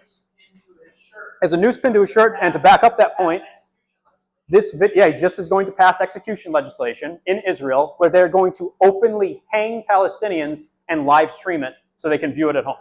Okay? If that doesn't show you the depravity of the Zionist regime, then I don't know what to ultimately show you. So, tons and tons of stuff that's an example of this. But what I want to go through for you is, guys, I'm going to do the best I possibly can with this. It's tough to keep up with all this because the pace of repression sometimes outstrips our ability to understand it. So I've done the best I can to summarize what has happened with the Palestinian genocide the last 3 years. So I'll give you some of the key points and a few things that, again, are a little bit buried parts of history when it comes to this. But again, I appreciate you guys for sticking with me because this is the cause of our time, okay, to put it as simply as possible. So Israeli bombings, of Gaza started after October 7th. And guys, this is what you see. This is Rafah in Palestine, completely leveled, completely devastated. That's what it looked like in 2023. That's what it looks like in 2025. The bombings are just horrific. Obviously, if you're a sociopath and don't care about the human cost, well, there's, pets also being killed, inside of these horrific bombings. Children being specifically targeted. This is one of the saddest pictures I could possibly show you. What does this tell you? Are little kids being bombed into oblivion? That's the remnants of a child's Spider-Man outfit, that was caught in this destruction. There's been more mass tonnage of bombs dropped on Gaza than what? Hiroshima. Okay? That is disgusting to even think about. Israel has used white phosphorus, which is a war crime. They've rained down that, which is, they're not allowed to do that. Nobody does anything about it. And the really sick stuff is refugee camps, children, hospitals. They've all been specifically targeted by Israel. It's not by mistake. Okay? They know exactly what they're doing with these precision strikes. And that's why this is a nuts graph. But during the Gazan genocide, children as share of reported death, 30% of the deaths in Gaza have been kids. That's worse than what? The Holocaust. Okay, so it's as bad as it can possibly get. And the dehumanization is just, grotesque to say the least. This is a former Israeli Knesset member saying, every child, every baby in Gaza is an enemy. We need to conquer all of them, wipe out everyone. Okay, so that's a clear call for genocide. You can't make it any clearer than that. So, again, I'll skip over a couple things here for you, but the hospital bombings, that's what's left at the end of all this. You look at the destruction that's left behind, little babies being killed, doctors being specifically targeted. It's absolutely just the pictures. And guys, just so you know, these are major, major trigger warnings moving forward. I don't censor anything because Palestinians live this every single day. I think the least we can do is at least look at what's happening and, obviously do whatever we possibly can to sympathize with them and advocate for their cause. So these pictures are incredibly graphic. But this is what I've compiled throughout the years when you look at the Palestinian genocide. So, look at a picture like this. What does this child still have on their ankle? Their medical bracelet. Okay, so, just time after time, little kids with their guts spilling out. It's incredibly, being trapped under the rubble. You want to talk about beheadings. Children and Palestinians are actually being beheaded. They bombed a Doctors Without Borders hospital, which is an international peacekeeping organization. It just gets as depraved as you can possibly get. This, I don't know if you guys remember this picture from a couple months back. This was somebody burning in a hospital with an IV still attached to them of a hospital that was targeted by Israel. I don't want to play this, but there's a Palestinian father saying goodbye to his child that passed away in his arms from a bombing. It's awful. So I'll skip over some of this stuff, but I do want to highlight a couple instances. Mohammed Bahar was a 24-year-old Palestinian who lived in Gaza who has Down syndrome. He was nonverbal. Israelis raided his house with his mother present and sicked an Israeli police dog on him that tore him apart limb from limb. He couldn't even speak. The only time he uttered a word was he said to the dog, like, "It's okay, Habibi." That's all he said to the dog. He hadn't spoken in his entire life, just trying to say, like, "It's okay, calm down, it's going to be all right." And this dog was tearing him apart. And they left him to die. His mother wasn't allowed to go back into the house for 3 days. So, again, you should remember people like Mohammed Bahar, because that's as bad as it can possibly get. So, month-by-month breakdown. You know, that's the monthly average of children being killed inside of Gaza. And how does Israel justify all this? Why do I say, like, we have the right to do all this? If we don't do this, what's going to happen? Well, look at the political cartoon. That might help you out. What are these people? They're all terrorists. Okay, so we have the right to eliminate them. We have the right to wipe them out. Now, of course, this has been a bright spot, so I don't want to make it all completely doom and gloom. This is nice. I hope everyone is familiar with Miss Rachel. Yeah. What is Miss Rachel? Just a children's television, program, YouTube star, basically. What has she been willing to do that, like, no American educator has been willing to do? Help actually bring injured Palestinian children. Guys, look at, exactly. So this is 3-year-old Rahaf from Gaza. This is insane to even think about. She's a double amputee from Israeli bombings. And what Miss Rachel did was actually just bring her there, and try to be nice to her and just show, like, hey, Palestinians are humans. And, something as basic as that. Do you know how Miss Rachel's been treated in the press? She's a terrorist. She's a terrorist. Yeah, for being nice to a 3-year-old double amputee. And this is really dark, but what they found is, I don't know if you guys are familiar with this documentary is about to come out, and if you ever get the chance, Watermelon Plus is a streaming platform for Palestinian movies, which is phenomenal. I've watched a couple movies on there, great Palestinian perspective. They've been funding more and more documentaries. They're about to release American Doctor, which is a documentary about an American doctor who decided to go to Gaza and volunteer, and he reports on all the horrors that he saw while he was there. And one of the things that he reported on, they don't even have anesthesia sometimes for their surgeries. They're playing, like, Miss Rachel videos for children while they're performing surgeries. So, it gets pretty dark. But this is what we've seen in the press for Miss Rachel. Fox News saying radical nursery rhymes. Miss Rachel, is basically Hamas and, deserves to be targeted herself. So, it's pretty messed up. But the other thing that you guys have seen is schools being specifically targeted. So there is a scholasticide to the Palestinian genocide as well. This is the University of Palestine being completely bombed on January 17th, 2024, just eliminating it. The last, like, major college inside of Palestine. So kids are being deprived of education. Why do all, like, genocidal entities, why do they focus on that? Why go after schools?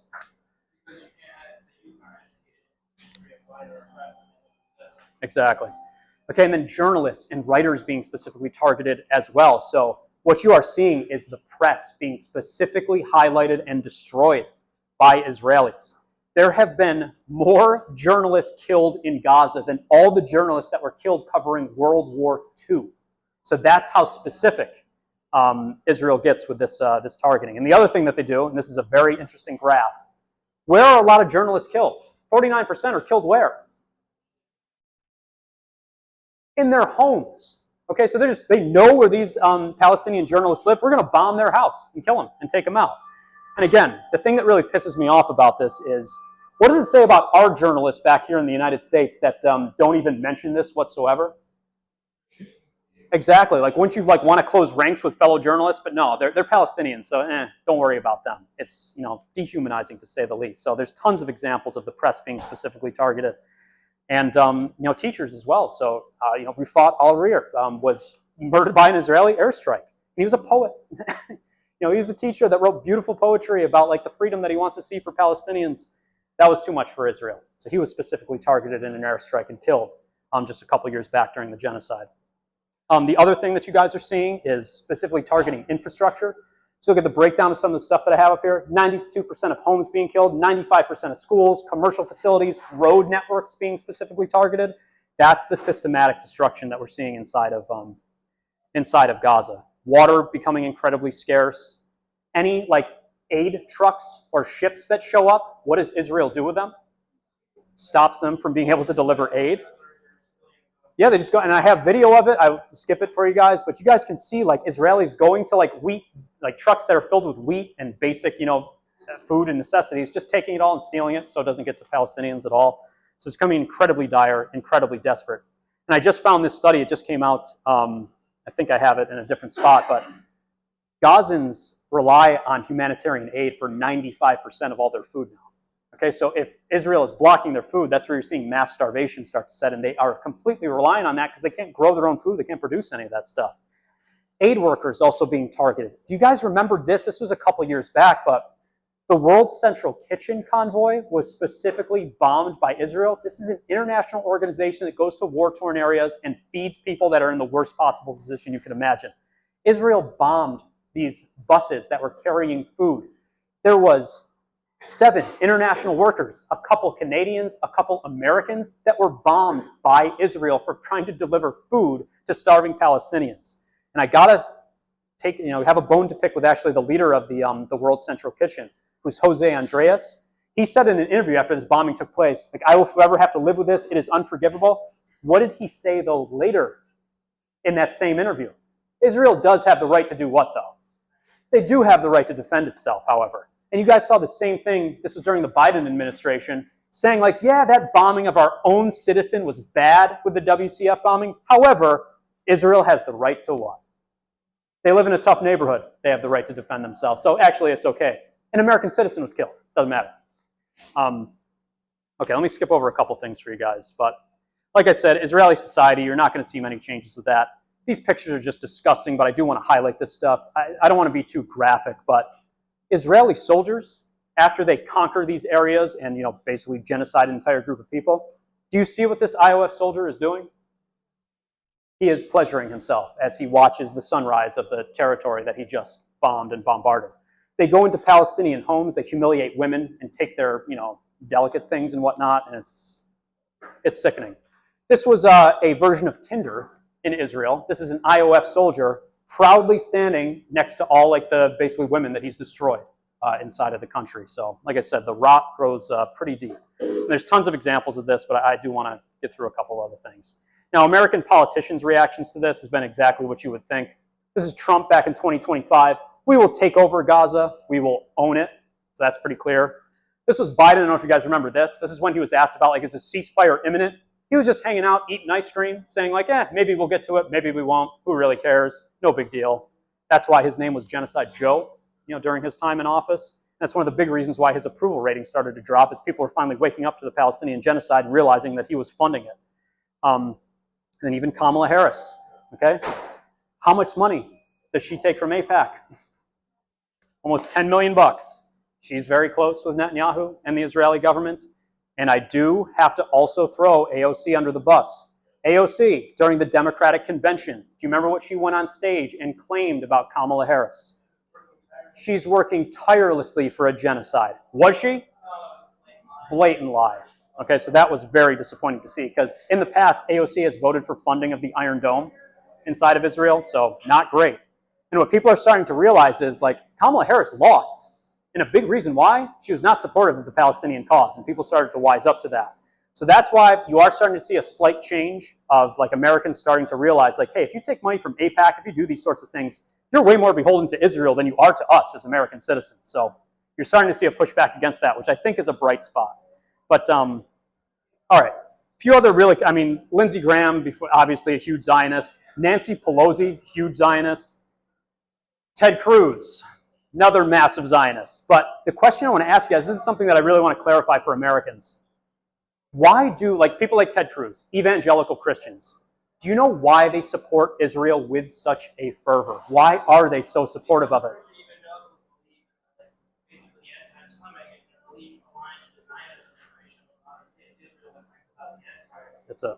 They think that if Israelis have control of the Holy Land, it's going to trigger the apocalypse, and the second coming of Christ, and they're all going to get to go to heaven. But the thing that has to happen first is Israelis have to be in charge of that land. So that's why Lindsey Graham, Ted Cruz, evangelicals like that, they want to see that happen. Now, also accordingly, Jews are not supposed to go to heaven either. They don't care about that. They only care about their own interest. But that's why you guys have seen this time and time again. But even our own representatives, do you guys remember Brandon Williams, our representative here? This is when the Jewish Voice for Peace was having a sit-in at the Capitol building. What did he go and do? Waving the Israeli flag right in front of them. John Fetterman, the Democrat senator from Pennsylvania, also a huge Zionist supporter of Israel. Watch his interview with Jon Stewart the other day. He basically says, I don't care about Palestinians at all. They aren't people, and I don't care what happens to them. He said it with Jon Stewart's Jewish. He's like, yeah, I don't care about them.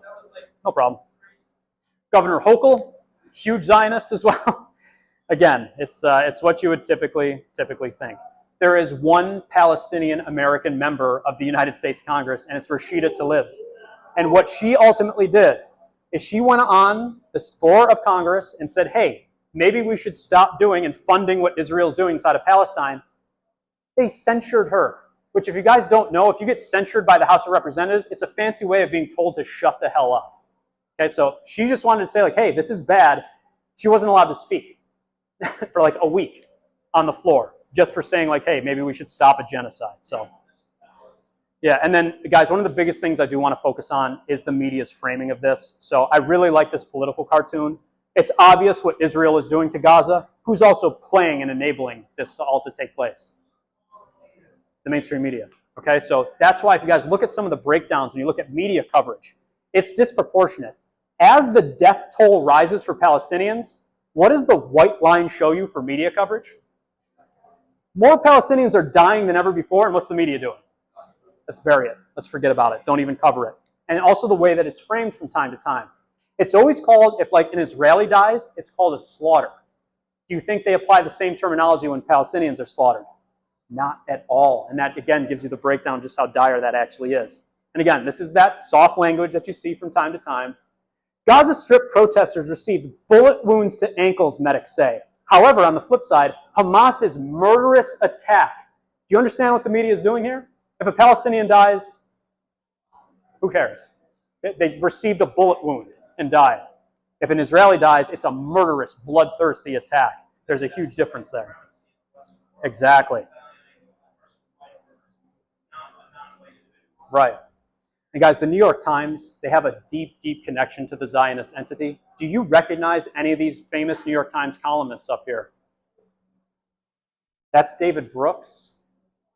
That's Thomas Friedman. They all have investments in Israel. Some of their kids serve in the IOF. Okay, so this is the New York Times, our paper of record. They have a bias. They have a point of view. Always keep that in mind when you're looking at the capitalist press. Because they're the ones that perpetrate a lot of that, 40 beheaded babies nonsense that came out in the wake of October 7th. But like I said, it's very different if you guys pay any attention to like Ukrainian coverage, for instance.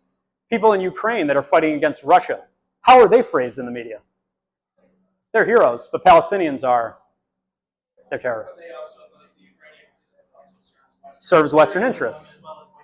That's why. So you're never going to see that, yeah. Okay, and that's why I love this quote from Malcolm X, but if you're not careful, the newspapers will have you hating the people who are being oppressed and loving the people who are doing the oppressing. So this political cartoon is fantastic, but what do we see through the media's lens? What does it look like? Looks like Palestinians are killing Israelis. If you get the full picture, what's actually happening here? The direct opposite of that. So you got to, again, take all that stuff into account. All right. A few other things that I would like to cover for you is this. So let me jump ahead. There's a lot of stuff in here, but what you guys are starting to see is like when young people were going on TikTok a couple years ago, they were starting to see like the Palestinian perspective, and it was changing young people's minds inside of the United States. You guys know what recently happened to TikTok? It was bought by somebody for a specific reason. Do you know who just bought TikTok? Larry Ellison of Oracle, who is a hardcore Zionist. Why would he buy TikTok? What does he want to do? Control the narrative, okay?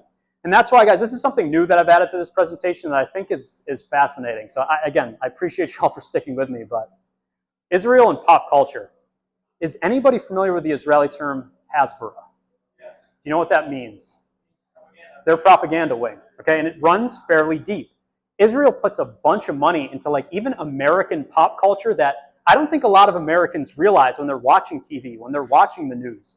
And you start to see like, oh, they're manipulating people under the radar. And I want to give you a couple examples of that.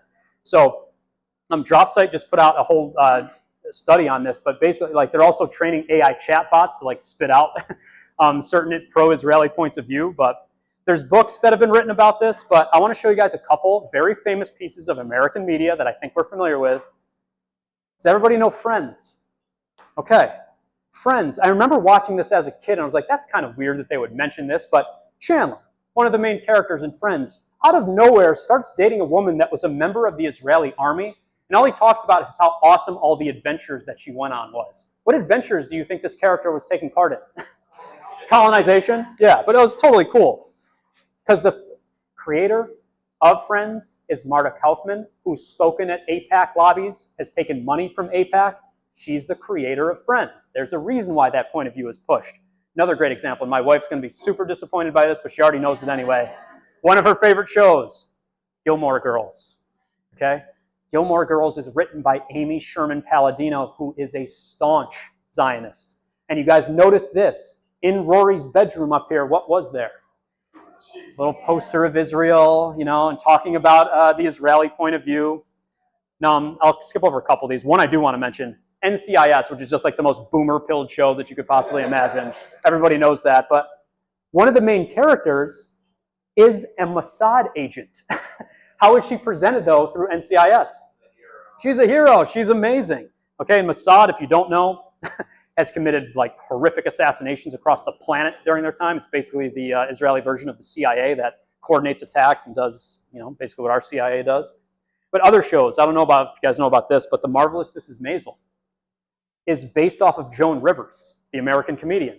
Joan Rivers, who's Jewish, what did she say at one point in time? They all deserve to be dead. Okay, there's a show based on her life, The Marvelous Mrs. Maisel. Another one, this is disappointing for me because I used to like this show, Seinfeld. Have you guys paid any attention to Jerry Seinfeld lately? He absolutely has, and I didn't pay attention to it in the past. He sent his children to go train with IOF forces. He's trained himself with IOF forces. He's been confronted multiple times about his like Zionist leanings, and he's openly said this: I don't care about Palestine. Palestine doesn't even exist in my mind.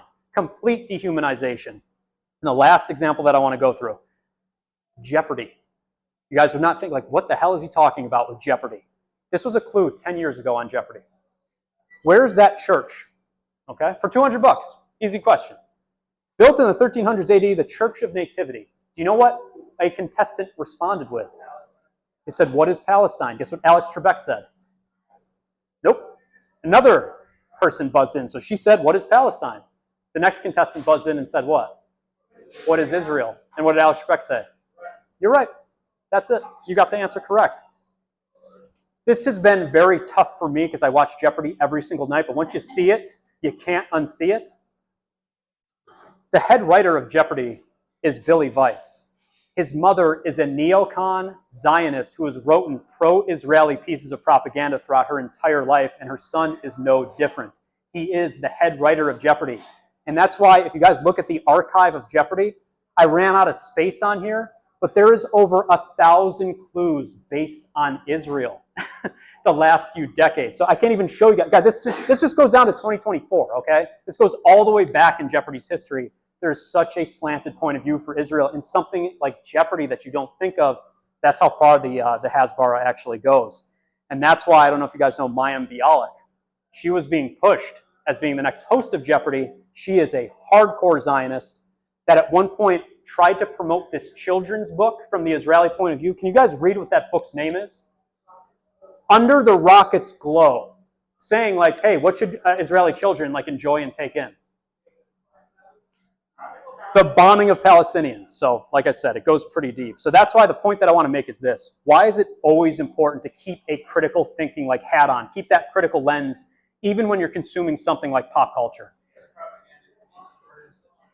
Guys, there's propaganda everywhere. You've got to pay attention to that stuff. And you also need to alert your friends to that stuff as well. again, a couple other things just to drive the point home. Guys, I can't stress this enough. Ignore celebrities when it comes to this issue. This was Jamie Lee Curtis right after October 7th happened. She posted this, terror from the skies. We need to show solidarity with Israel. Do you know what she showed a picture of? Those are Palestinians being bombed, okay? I hope everybody's familiar with, I think I skipped over it, but Justin Bieber, I think I have him up here as well. Yeah. Justin Bieber said what? I'm praying for Israel. What's the background? That's Gaza. Okay, so don't pay attention to these people. They have no idea what the hell they're talking about, and sometimes they're paid by Israel to promote that viewpoint. So, yeah, even my own, like I've seen teachers do this, which is very frustrating to me. This is when the topic came up. I'm a member of an AP World History teacher Facebook page, and people were like, how are you going to address the Palestinian genocide? What did one teacher say? Why does that suck? It's not a good educator, okay? That's terrible. So, exactly, yep. So the educator has the duty of not being neutral. Okay, you should do your homework and figure out, like, hey, I need to present the actual correct oppressed perspective here. So, all right, the other things that I do want to show you guys, just to kind of finish up with this, is international response to all this stuff. One thing that you have seen, and again, I'll skip over a couple things, like finally Amnesty International finally decided to say, like, yes, this is a genocide. It took them like a year and a half to come to that conclusion, but you are seeing international organizations begin to believe that. But there's been one country in particular that's been a very staunch supporter of Palestinians that has actually taken Israel to the International Criminal Court to try to get a ruling against them to put a halt to this. Ireland has been there, and one other, South Africa.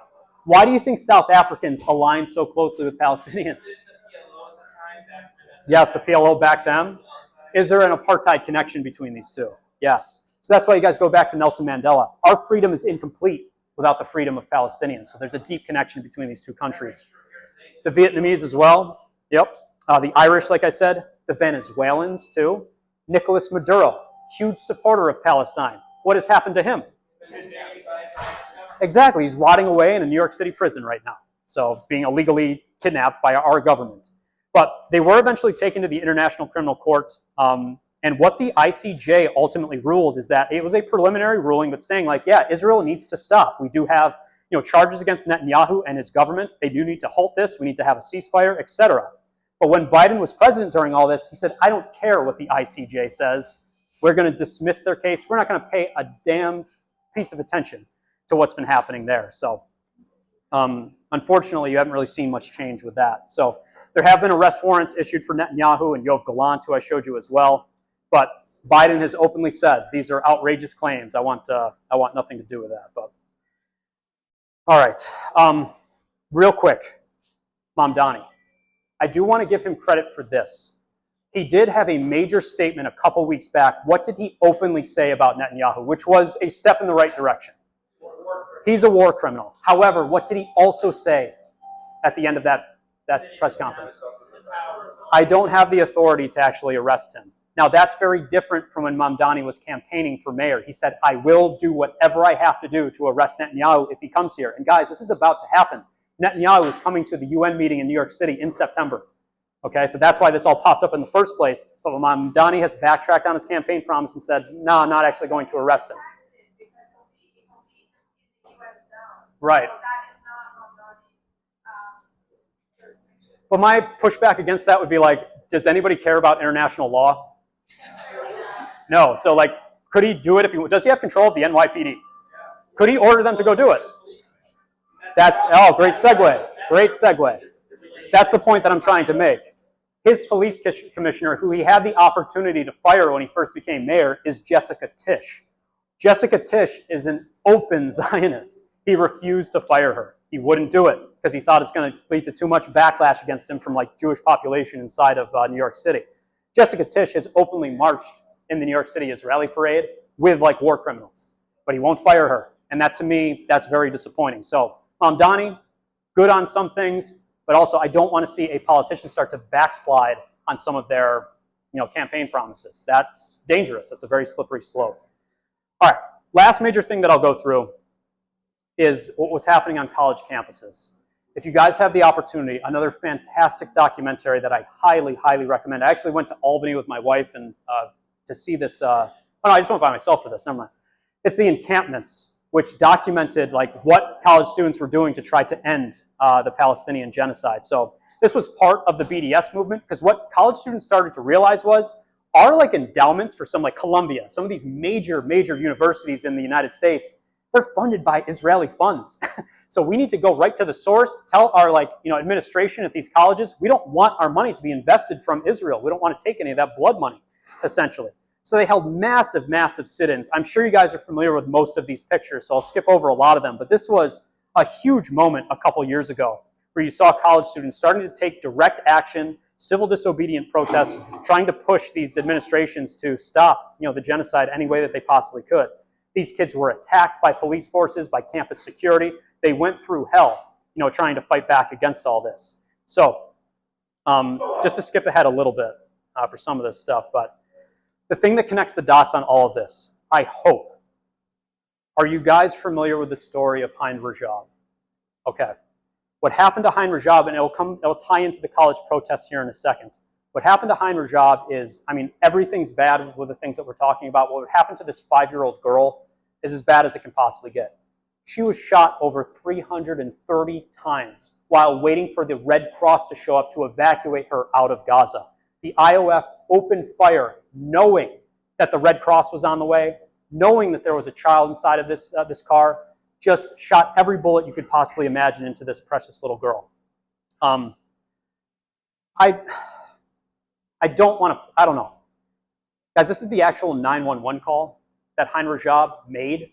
She was on the phone with the Red Crescent, which is like Palestinian version of the Red Cross, pleading with them to actually come and save her. They couldn't get authorization from Israel to get into where she was to evacuate her, because they said like Hamas is everywhere, so we can't do that, it's not safe. And they ultimately opened fire on her anyway. 2 paramedics that went to go and retrieve her were also shot and killed along the way as well. So I won't play that for you, but I'll just read you guys this clip up here. But the medic on the phone said, "Hein, why aren't you speaking? I'm not talking because every time I talk, blood comes out of my mouth and makes my clothes dirty, and I don't want my mom to have to clean it." Okay, so this, like I said, this precious child was going through the worst thing that you could imagine. And Israel killed her, 330 bullets.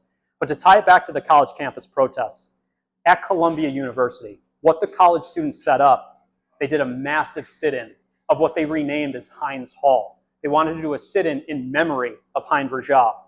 Do you know what happened to these kids for doing this sit-in? They were brutalized. The police were sent in New York City. They were all taken out, beaten, arrested, you name it. And that's why I want to show you guys this disconnect between what is preached at college campuses and what actually happens when kids take a stand. This is the University of Texas. This was during one of those sit-ins at the University of Texas. Can you guys take a second and read that from what the college is supposed to be all about and see if you can see a disconnect up there?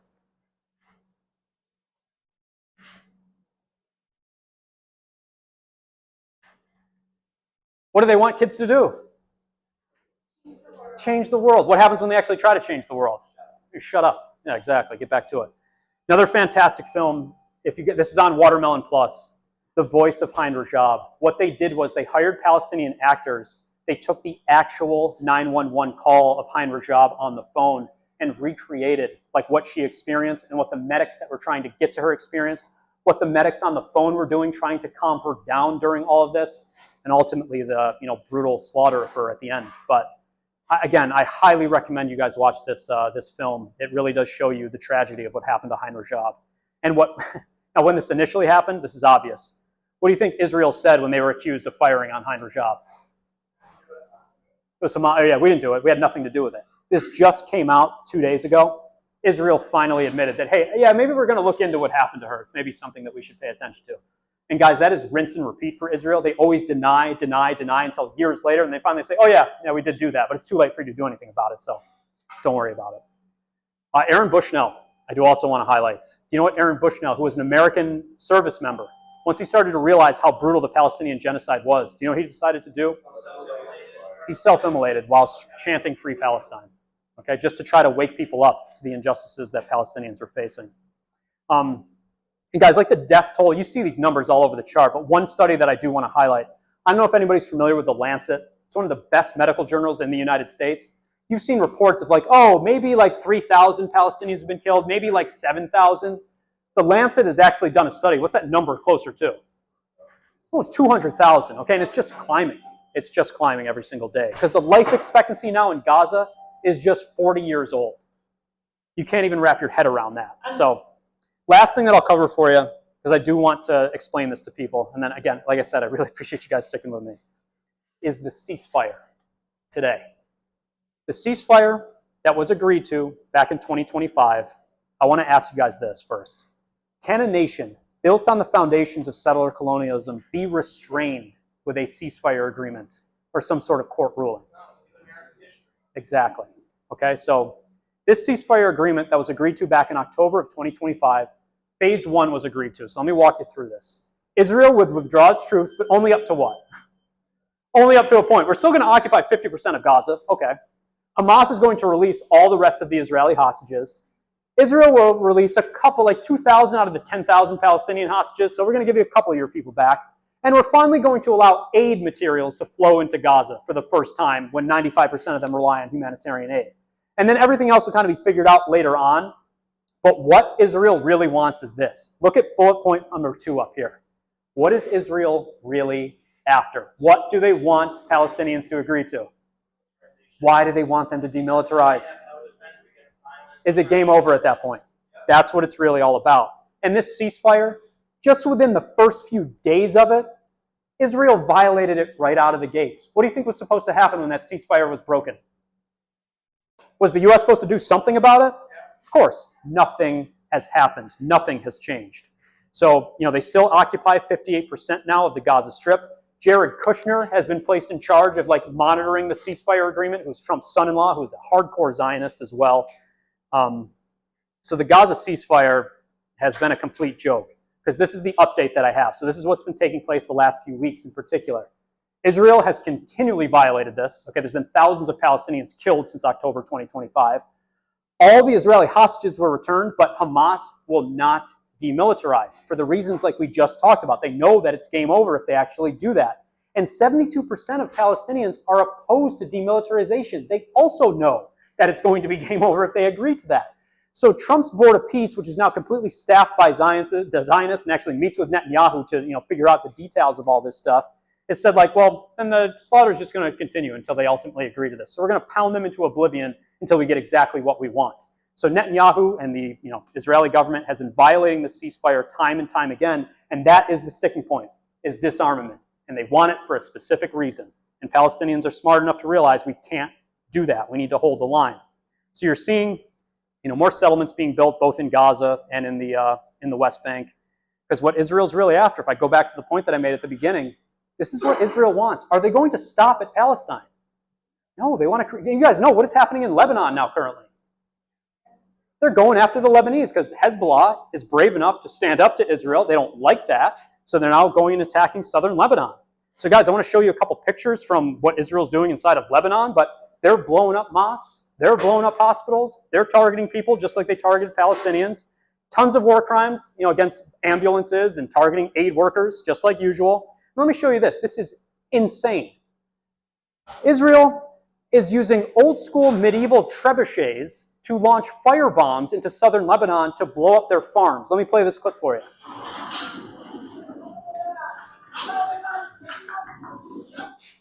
You can't even make this stuff up. Yeah, the Mongols used to do that. They used to fling bodies infected with the Black Plague for siege warfare. So the Israelis are doing a similar version of that today. Israel's also attacked Iran. So they're partaking in the the United States attack on Iran. Do you guys remember the Manab school bombing that happened a couple months back of little Iranian kids being brutalized inside of their school? Exactly. All of them. No, that's just the one that got highlighted in the media. But you're absolutely right. Yep. That's why, again, there's an Iranian version of Hein Rajab. I don't know if you guys saw this child, but this is a third grader. This is the last picture that his mom took of him before his school was bombed and he was killed inside of Iran. Israel also plays a role in that as well. So there's a deep connection, like I showed you, between all this. And the ceasefire has just been broken time and time again. So it's that same story. But what I want to end with just to wrap up all this. And then I do want to have, we have my friend Cutter, who lives in Jerusalem in Palestine. We have Dr. Sada that can answer any questions for you as well. So I want to get to them. But just to end it on my note, I want to show you guys this quote from Howard Zinn. Small acts, when multiplied by millions of people, can transform the world. Because I want you guys to take away from this is things are as dark as they are, and the things that I've shown you are obviously incredibly dire. Things are changing in favor of Palestinians. This is an unprecedented poll in American history. For the first time ever in our country's history, who do Americans sympathize more with? Palestinians. And why? Why is that starting to happen? They can see that oppression, and people are finally starting to take a stance and stand up and fight for these things. So my final question to you is this. Don't ever feel dejected, because what does Israel want you to do? Feel like what you do doesn't matter, to shut up and go away. So my question to you is this that I want you to take and ponder, and then we'll hear from other people. But my role is to do what? What am I trying to do? Can you also do something in your own way? And I want you guys to sit with that and think of that. What can you do to try to raise, awareness for the Palestinian cause and try to bring liberation for these people that have been oppressed, throughout centuries? So that's my kind of call to you, is do whatever you possibly can, because Israel wants you to stop. They want you to shut down. They want you to feel hopeless. That's not the case. Keep pushing, keep fighting, keep standing up for Palestine, and we'll get there. So again, I really appreciate you guys sticking with me, but I really want you to hear from my friend Cutter and Dr. Sada, actual Palestinians. But again, thank you for your time, and we'll talk to you all soon.